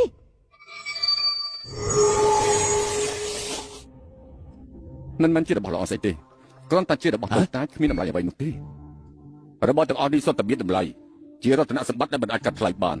អ្នកកំឡោះហើយត្រូវដឹងថាមនុស្សដួលម្ដងហើយមិនអាចដួលពីរដងទៀតទេហើយកុំនិយាយប្រេះផ្ដាស់នៅទីនេះទៀត លោកម្ចាស់ហួងរបស់ទាំងនេះត្រូវតែជារបស់មានតម្លៃ មិនច្រើនទេតែពី300លានប៉ុណ្ណោះ ពី300លាន លោកតកែចាំនេះគឺជារបស់លោកមែនទេតម្លៃ5លាន ហ៎ហេនេះតែធ្វើអីហ្នឹង ចោលមិនសៀតឯងហ៊ានធ្វើបាយចានរបស់យើងផងយើងនៅឲ្យឯងងាប់ មើលចុះចានស្អាតយ៉ាងនេះហេតុអីក៏ឯងធ្វើឲ្យវាបែក ហើយនេះគ្រាន់តែជាវេទមន្តវាបែកតែខ្លួនឯងទេ ប្តីប្តាអញគិតថាវាខ្លាំងមែនទេមានស្អីនិយាយអញ្ចឹង មែនបើថ្ងៃនេះឯងមិនបង្ហាញផុសតាងទេយើងនឹងឲ្យឯងសងតម្លៃវាធ្វើមួយជា10លោកម្ចាស់គួរតែបណ្ដេញវាចេញពីទីនេះព្រាមទៅ ល្អបើអញ្ចឹងចាំខ្ញុំបញ្ជាក់ពួកលោកមើល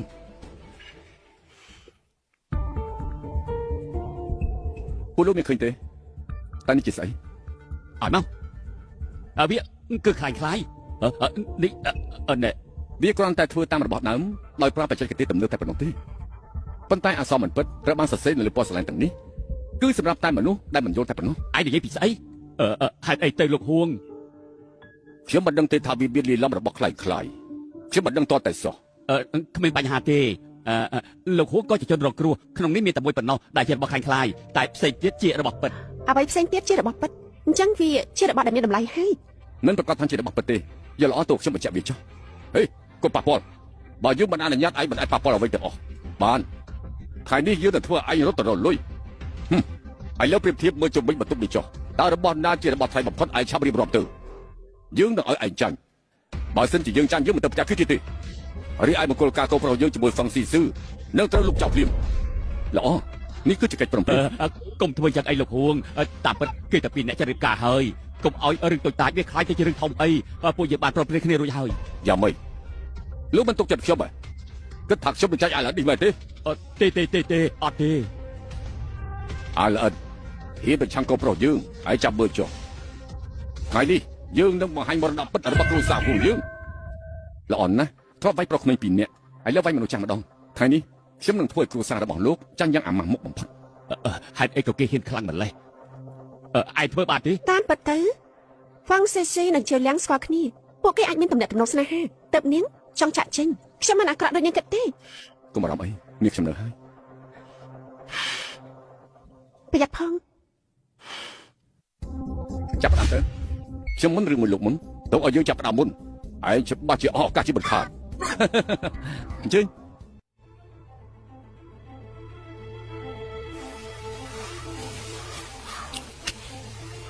គំនូប្រេរិស័យក្នុងរាជវង្សខាងនេះល្អណាស់ស្នាដៃវិចិត្រករដល់ល្បីតម្លៃមិនធម្មតាទេ អាយ៉ាពិតជាអស្ចារ្យមែនភ្នែករបស់លោកពិតជាមុតខ្លាំងណាស់រូបភាពព្រៃឫស្សីគឺជាគេមរតកក្នុងគ្រួសារហ្វឹងវាជារបស់ដែលមានតម្លៃបំផុតនៅក្នុងគ្រួសារយើង យើងមើលច្រាត់ដងហើយស្រស់ស្អាតណាស់អញ្ចឹងដល់វិញខ្ញុំម្ដងហើយ ឈប់ទៅឯងលឺហាញ់តើរូបភាពនេះវាទុកដូចជាផ្ទះរបស់ពួកយើងដែលមានតម្លៃបំផុតការប្រកួតបានកន្លងផុតទៅហើយ អ្នកណាថាវាជារបស់មានតម្លៃបំផុត តើយ៉ាងម៉េចឯងចង់បានន័យថាយ៉ាងម៉េចឯងស្គាល់គ្រួសារយើងជាយើងមែនទេ ប្រកាសណា មនុស្សចាស់មិនអាចចាញ់បានទេសាក់គិតតែមើលតើលោកនេះយ៉ាងម៉េចហេតុអីបានជាមានមនុស្សដូចនេះគួរឲ្យខ្ពើមរអាប់ណាស់ ការប្រកួតបញ្ចប់ហើយឯងមិនអាចឈ្នះយើងទេ យ៉ាងម៉េចគ្រួសារហួងបាននិយាយហើយឬក៏ឯងស្ដាប់បន្លឺចេញទៅអើយ ឯងដឹងស្អីខ្លះពីវត្ថុបុរាណខ្ញុំមិនទាន់បាននិយាយផងឯងជាអ្នកប្រាប់តែហើយគ្មានសេចក្ដីធំមែនទុកឲ្យផ្នែកខ្ញុំវិនិច្ឆ័យពីព្រោះខ្ញុំអាចធ្វើបាន ឯងឈួតហើយ តើឯងចង់ធ្វើអីនេះជាគ្រួសារហ្វឹងតាមពិតឯងមិនគួរបញ្ឈរនៅទីនេះទេអ្នកណាក៏បានអូខេចេញទៅ លពូគួរតែស្ដាប់ខ្ញុំទៅខ្ញុំមិនទាន់បានប្រកួតនៅឡើយទេនេះមិនមែនជាគំនូទេ តែគឺជាព្រះកាសព្រះកាសនេះគឺជាវត្ថុបុរាណពិតៗ ឯថាទៅមើលបាននេះថាម៉េចប្រាប់មកតើពីយ៉ាងម៉េចឯមានភ្នែកល្អប្រកាសព្រះនេះជារបស់ចាស់ប៉ុន្តែបានប្រៀបធៀបវាទៅនឹងរូបដើមឫស្សីតម្លៃមិន នេះ ស្មើ គឺជារូបភាពធម្មតានៃភាពបរិសុទ្ធរបស់ព្រះសិក្ខាបតីគឺជារឿងត្រឹមត្រូវតែគ្មានតម្លៃទេឯងកុំចេះតែស្មានលោកនិយាយត្រូវជាប្រកាសព្រះធម្មតាគ្មានតម្លៃអ្វីច្រើនទេតែពេលនេះខុសគ្នានេះមិនត្រឹមតែជាប្រពុតឈប់ប៉ុណ្ណោះទេហើយក៏អញអង្គុយដែរវាផ្កាឈូកនៅលើប្រកាសសាមានអារម្មណ៍ថា បានហើយវាគ្រាន់តែជាប្រកាសព្រះធម្មតាឯងកុំនិយាយទៅដល់រឿងផ្សេងកុំនិយាយទៅលើទៅ មើលទៅឯងមិនដឹងអីទាំងអស់គ្រាន់តែឃើញក៏ចេះតែនិយាយ មើលព្រះនេះព្រះគឺមុតជាងបណ្ដាទៅទៀតសូមមើលពីឆ្វេងទៅស្ដាំបើព្រះបដិមាកោធម្មតាកែមរបស់វាគឺសំប៉ែតប៉ុន្តែនេះត្រូវបានរៀបរៀងដោយអ្វីមួយថាតើមើលអាចជាព្រះបដិមាកោបើជាព្រះសិក្ខាបតីនៅក្នុងព្រះហស្ថមានកាត់មិនខុសទេ នេះគឺជាព្រះពុទ្ធរូបដែលគេហៅកឋិនលើកភ្នំសក់មានព្រះពុទ្ធមួយអង្គរូបបែបនេះខ្ញុំធ្លាប់ឃើញពីមុនមកមិនមែនត្រឹម10ដងទេរាប់សិបដងឯណោះ តាមការពិតលោកមិនដឹងថានៅក្នុងផ្ទះរបស់អ្វីដែលមានតម្លៃបំផុតទេល្អឥឡូវឯងនិយាយត្រូវបើអញ្ចឹងពួកយើងមានកិច្ចព្រមព្រៀងជាមុនបើសិនជាលោកច័ន្ទសូមលោកនឹងកូនប្រុសលោកនៅឆ្ងាយពីនាងហ្វឹងហើយត្រូវការបែបនេះលោកម្ចាស់ហួងយើងនេះប្រកាសជាយល់ព្រមហេតុអីបានជាឯងត្រូវការស្រីបែបនេះពីព្រោះហ្វឹងស៊ីស៊ូនាងមិនដឹងថាឯងបំផ្លាញនាងទេមនុស្សស្រីបែបនេះគ្រួសារហួងយើងមិនត្រូវការចិត្តខាន លោកហួងឈប់សិន អញចាំទៅមើលចុះ ណែ ល្អណាស់អស់ចាមែន គឺឯងអ្វីគ្រប់យ៉ាងនៅក្នុងគ្រួសារយើងគឺឯងបំផ្លាញអស់ឯងស្លាប់ទៅកូនប្រុសឯងយ៉ាងមិនហើយឯងកើតអី ហេតុអីបានជាគេដួលសម្លាប់ គេធ្វើឲ្យខ្លួនឯងគ្មានអ្នកណាធ្វើអីទេទៅយើង ជឿលែងអរគុណសម្រាប់ថ្ងៃនេះបើគុំតែមានលោកខ្ញុំច្បាស់ជាត្រូវរៀបការជាមួយគ្រូសាហួង តូចតាចទេ ពួកយើងតែចូលរួមកម្មវិធីខួបកំណត់លោកចិនទេ បើចង់ខ្លួនឯងល្បីឈ្មោះនៅហាងស៊ូគឺត្រូវទៅពីព្រោះថាធ្វើរឿងទាំងអស់នេះគឺជាការទុកឱកាសខ្លួនឯង បន្ទាប់ពេលនេះតើលោកនឹងធ្វើយ៉ាងម៉េចឬចាំពេលលោកម្ចាស់បៃត្រឡប់មកវិញត្បូងពេជ្រនឹងកាន់តែមានពលពណ៌ស្វែង កុំបារម្ភខ្ញុំមានទំនុកចិត្តទាំងស្រុងទៅលើផ្ទាំងទឹកកក បើដូច្នេះមែនខ្ញុំទៅជាមួយលោក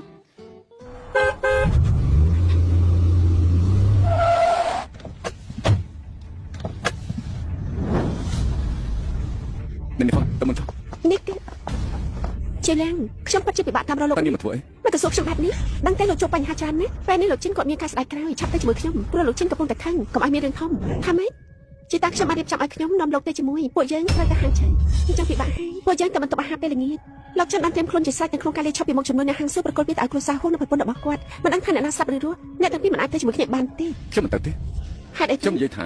ខ្ញុំមិនទៅណាទេម្យ៉ាងទៀតទីនេះគឺជាពិធីជប់លៀងរបស់លោកម្ចាស់ចិនខ្ញុំចង់ចូលរួមសប្បាយ លោកឈួតហើយ ពេលនេះខ្ញុំមានកំណត់នៅក្នុងដៃ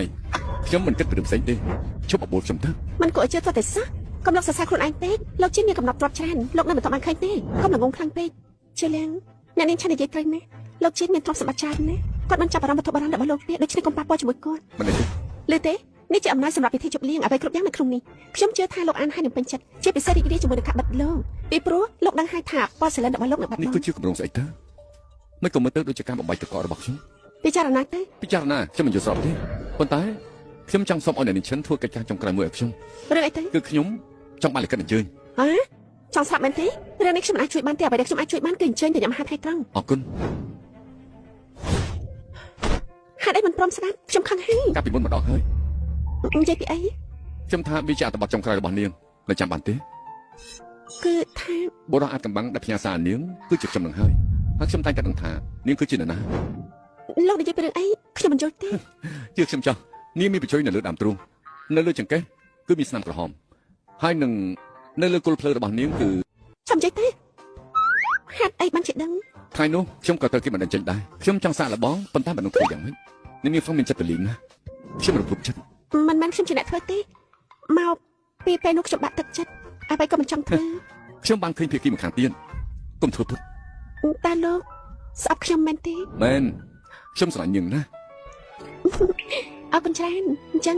ខ្ញុំខ្លាចជារបស់លោកហើយ ល្អអញ្ចឹងពេលត្រឡប់មកពីជប់លៀងវិញនាងត្រូវធ្វើតាមខ្ញុំគ្រប់យ៉ាង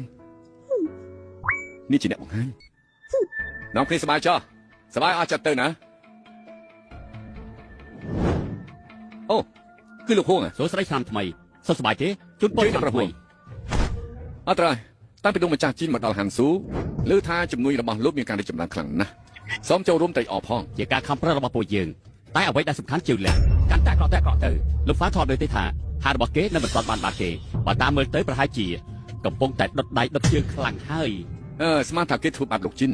នេះគឺជាការឆ្លងកាត់ដ៏អាក្រក់ឥឡូវនេះគាត់ដល់ពេលចូលឆ្នាំខ្ញុំដូចជានឹងគាត់ណានឹងថាគាត់នៅឯណាទេ តាមមើលទៅច្បាស់ជាកំពុងតែរកកន្លែងលាក់ខ្លួនហើយ អ្នកណាថាខ្ញុំលាក់ខ្លួន នេះគឺ អំណោយនេះគឺសម្រាប់លោកចិនយប់នេះឆាប់យកទៅជូនគាត់ទេ បា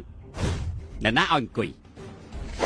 គឺខ្ញុំចង់អង្គុយ អ្នកណាអនុញ្ញាតឲ្យឯងមកវាជាហាពេលល្ងាចបើឯងហ៊ានមកលុះត្រាតែឯងមានអំណាចមកផង គឺខ្ញុំអ្នកនាំគេមក ប៉ុន្តែលោកជីនមិនចូលចិត្តគេ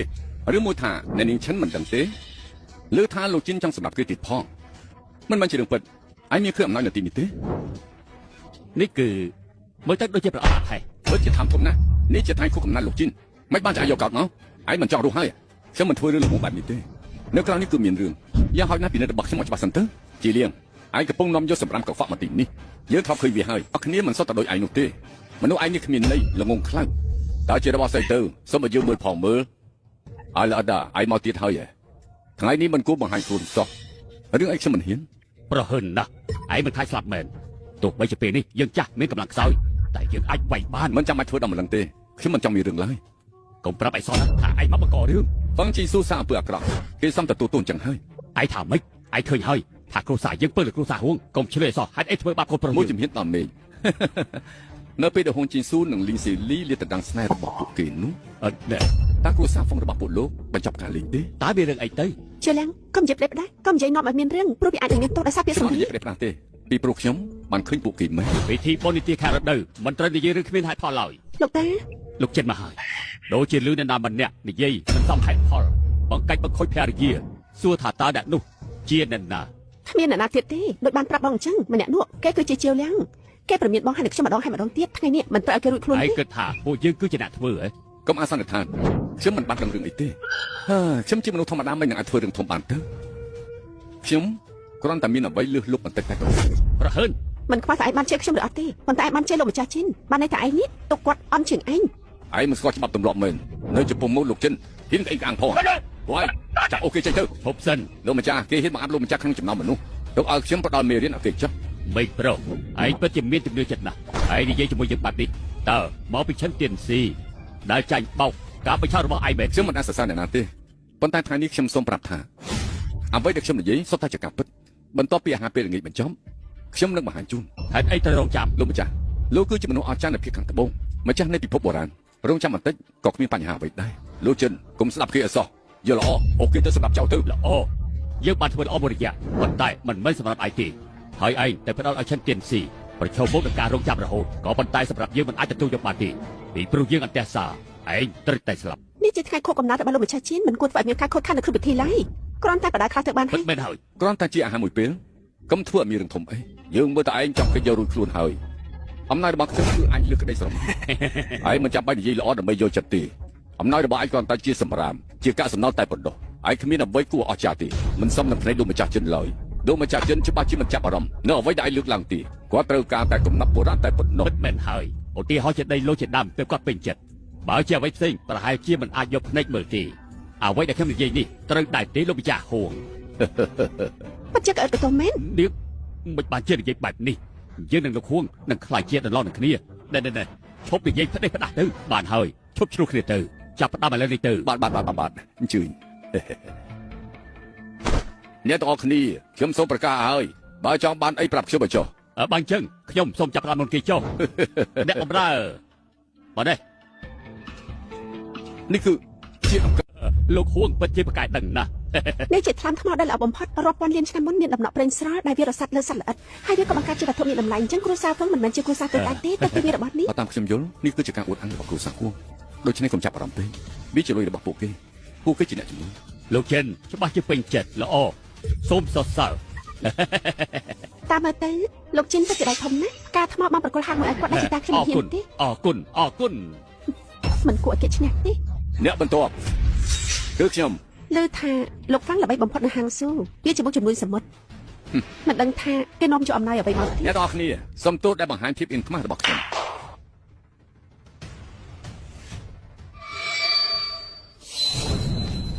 ការក្រហមលោកដាប់ខ្ពស់បំផុ លោ ត កម្ចាស់នេះគឺជាការចុងក្រោយដែលត្រូវពុកខ្ញុំយកមកពីសមុទ្រគេនិយាយថាការនាំមានសត្វនេះប្រយុទ្ធគ្នាមួយថ្ងៃមួយយប់ទើបអាចយកមកបាន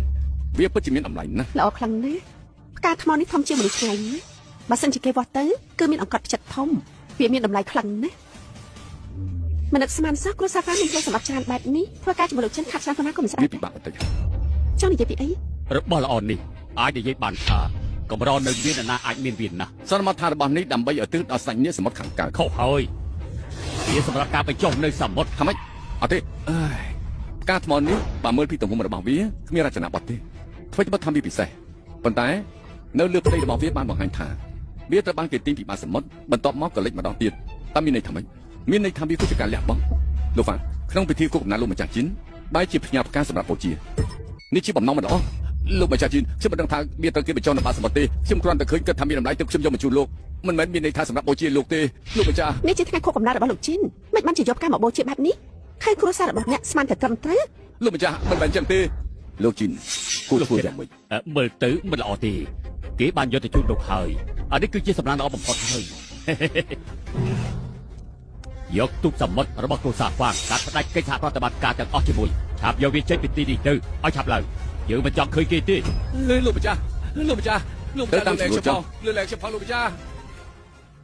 ហើយលោកជីននោះពិតជាល្ងងណាស់គ្រាន់តែរឿងតូចតាចអាចបំផ្លាញគ្រួសារហ្វាងបានមិនសមសោះគ្រួសារហ្វាងគឺជាមនុស្សដែលគ្មានគំនិត លោកជីនជាមនុស្សប្រុសដែលត្រូវបានគេប្រមាថទើបធ្វើឲ្យគាត់តូចចិត្តប៉ុន្តែវានៅមិនទាន់ចប់ទេ អូប៉ុណ្ណា លោកហួងសូមបន្តទៀតទេ បាទអ្នកបន្ទាប់គឺចៅស្រីលោកឈិនទៀនស៊ីសូមអញ្ជើញនាងឈិនបង្ហាញអំណោយរបស់នាង កំណត់ទ្រព្យនេះជាការខ្ញុំរើសចេញពិសេសសម្រាប់លោកច្បាស់ជាជឿចិត្ត ស្អីគេនឹង គ្រាន់តែជាបំណែក មើលវាចុះប្រៀបដូចជាទារកឈិនទៀនស៊ីឲ្យរបស់បែបនេះមកយើងបែបទេដូចជាមិនសម លោកជីនបើលោកបញ្ចូលចិត្ត របស់បែបនេះហេតុអីក៏ធ្វើឲ្យលោកជីនពេញចិត្តវា ត្រូវហើយលោកចិនចូលចិត្តរបស់មានតម្លៃមិនមែនអត់ប្រយោជន៍ទេមើលហើយខ្ញុំចូលចិត្តវា លោកម្ចាស់ហេតុអីចូលចិត្តរបស់កំតិចកំទីនេះមិនគ្រាន់តែជាបំណែកទេវាជាបំណែកកករបស់ប៉ុកសាឡែន បានហើយភពនិយាយលេងសើចទៅបំណែកទឹកល្អស្អីវាគ្រាន់តែជារឿងព្រេងនេះជាបំណែកទឹកកកមិនខុសទេថាម៉េចវាជាបំណែកទឹកកកឯងតែមើលទៅធម្មតាសោះមិនអាចទៅរួចទេមិនសមជារបស់ថ្លៃទេនៅក្នុងនោះមានការប្រេះបែកមិនយ៉ាងអាចជារបស់មានតម្លៃខ្ញុំមិនគិតចឹងទេវាគ្រាន់តែជារឿងព្រេងតែប៉ុណ្ណោះមិនដឹងស្មានថាវាអាចខ្លាចជាការពិត បើអញ្ចឹងវាមានតម្លៃណាស់មែនទេ លោកជីនពេញចិត្ត ហើយឈិនទៀនស៊ីគេមិនមកជួបយើងពេញចិត្តនាងទៅប្រាប់ជាតានាងចុះ3ថ្ងៃទៀតយើងនឹងទៅជួបគាត់ខាងបាទតើឃើញដែរទេបំណែកទី3គ្រាន់តែជាប្រភេទថ្មធម្មតានៅផ្ទះរបស់យើងសម្បូរខ្លាំងណាស់ លោកហួងដល់ពេលលោកហើ បាទ យ អរគុណកូនប្រុសរបស់លោកបានប្រកល់វាឲ្យទៅលោកចិនជាយមមកហើយឥឡូវនេះវាខ្លាចជារបស់លោកចិននេះគឺជាសមិទ្ធផលចុងក្រោយមិនធម្មតាមែនយកវាចេញមកដើម្បីឲ្យពួកយើងបានចាក់ចិនលោកបានឃើញហើយពេលនេះគ្រប់គ្នាកំពុងចាប់អារម្មណ៍ណាស់ពួកយើងបានឃើញការដេញថ្លៃឆាប់នេះ តែនេះគឺជាអ្វីទៅ កំណត់ទ្របនេះខ្ញុំសូមណែនាំដោយផ្ទាល់ ខ្ញុំចង់ឃើញវាណាតើវាយ៉ាងម៉េចទៅនេះគឺជាបំណែកទឹកកកលោកហុងបានយកមកពីណាលោកតាតែជាផ្ទាំងរបស់ប៉ុកសាឡែន មួយនេះពិសេសណាស់វាមិនធម្មតាទេបើនិយាយពីវាត្រូវតែមានការភ្ញាក់ផ្អើលទាំងក្នុងនិងក្រៅប្រទេសគ្រាន់តែលើឈ្មោះវាអ្នកណាក៏ចង់សើចដែរហ៎ផលិតផលទំនើប មិននឹកស្មានថាវាជាទំនិញទំនើបដល់ថ្នាក់នេះ បើភ្លាមទៅបើសិនជាឈិនទៀនស៊ីបានឃើញវាប្រកាសជាជុះស្គៀមជាមិនខាន វាជាចានប៉សឡែននៃបំណែកតកមិននឹងអាចទៅ វាមិនមែនជារបស់សិប្បកម្មទេតើវាបានមកពីណាត្រូវហើយនេះជាស្នាមប្រេតកកដែលបាត់អស់រយៈពេលច្រើនឆ្នាំខ្ញុំមិនអាចទុកឲ្យទ្រព្យសម្បត្តិនេះវានៅទៅទីត្រូវតែបង្ហាញថ្ងៃនេះត្រូវតែធ្វើការដេញថ្លៃលុយបានមកពីការដេញថ្លៃពាក់កណ្ដាលយកទៅឲ្យគ្រួសារហួងពាក់កណ្ដាលទៀតឲ្យលោកម្ចាស់ចិនពិតជាសុចរិតមែនខ្ញុំឲ្យ300លានខ្ញុំឲ្យ500លានខ្ញុំឲ្យ1000បាទលោកវាទៅពួកយើងនឹងខ្លាចជាអ្នកមានល្អព្រមលក់1000លានពីពេលនេះទៅលោកនឹងខ្លាចជាម្ចាស់របស់តែមួយគត់ក្នុងលោកនេះ ហេតុអីក៏សម្បំខ្លាំងម្ល៉េះគួរឲ្យអស់សម្លាញ់ណាស់ មានអីគួរឲ្យសម្លាញ់ទៅមើលច្បាស់ទៅវាគឺជាផ្ទាំងតកជារបស់ដែលគ្មានពីរក្នុងលោក ប្រកាសហើយ បាទហើយឯងឈប់និយាយទៅ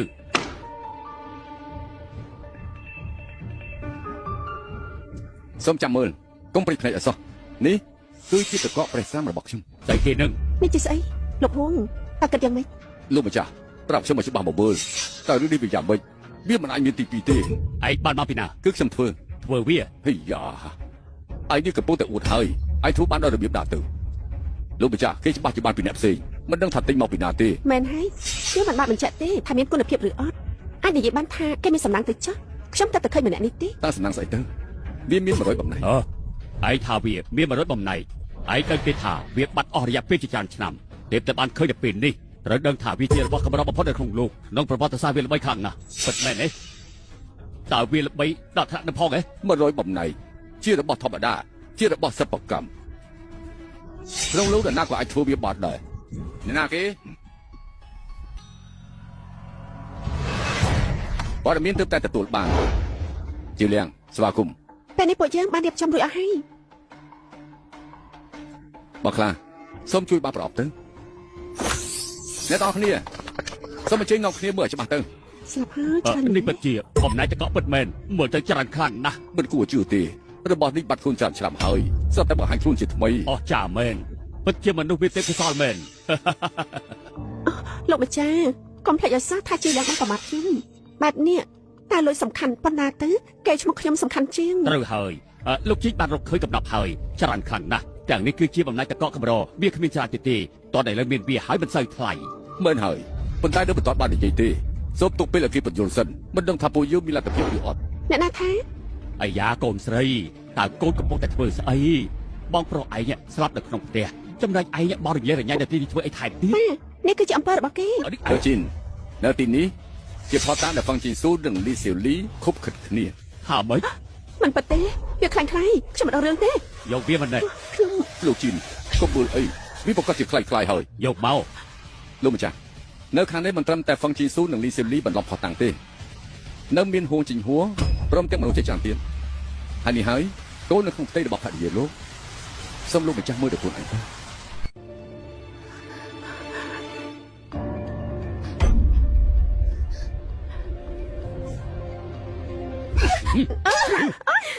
លោកម្ចាស់ស្រាប់ខ្ញុំសិនទៅទាំងអស់នេះគឺជារឿងខ្លាំងខ្លាយទេពួកគេចង់ធ្វើបាបខ្ញុំ គាត់ទេផ្ដាស់ពេកហើយពួកឯងទាំង3នាក់បានខົບខិតគ្នាទាំងនេះគឺជាការសម្ដែងរបស់ពួកឯងពិតជាអាក្រក់ខ្លាំងណាស់ ហើយនៅមានហ្វឹងជីងស៊ូទៀតឆាប់ទៅនាំគេមក អាក្មេងតំណឹងនោះខ្ញុំខ្លាចតែគេស្លាប់ទៅហើយទេគេនៅក្នុងជីនៅក្នុងខ្លួនពួកគេទាំងពីរមិនអាចរកបានយូរទេ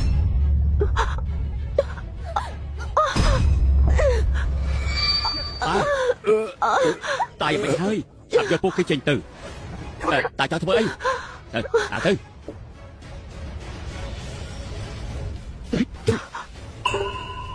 រំខានពិធីមែនសូមទោសខ្ញុំខុសហើយខ្ញុំយល់ច្រឡំនឹងឯងវាអាចបង្កមហន្តរាយបើឯងត្រូវការវាឯងទុកប្រើខ្លួនឯងចុះពីថ្ងៃនេះទៅអាជីវកម្មខ្ញុំផ្សារភ្ជាប់ជាមួយឯងហើយចាំនិយាយគ្នាពេលក្រោយចុះស្វាគមន៍ដៃគូថ្មី នេះជាអ្វីដែលលោកតាត្រូវការជាលៀងពីថ្ងៃនេះទៅលោកនឹងខ្លាចជាមនុស្សល្បីនៅក្នុងលោក ចំពោះរឿងនេះខ្ញុំមិនអាចខ្វល់ទេរឿងដែលខ្ញុំខ្វល់មានតែមួយគត់ រឿងអីទៅ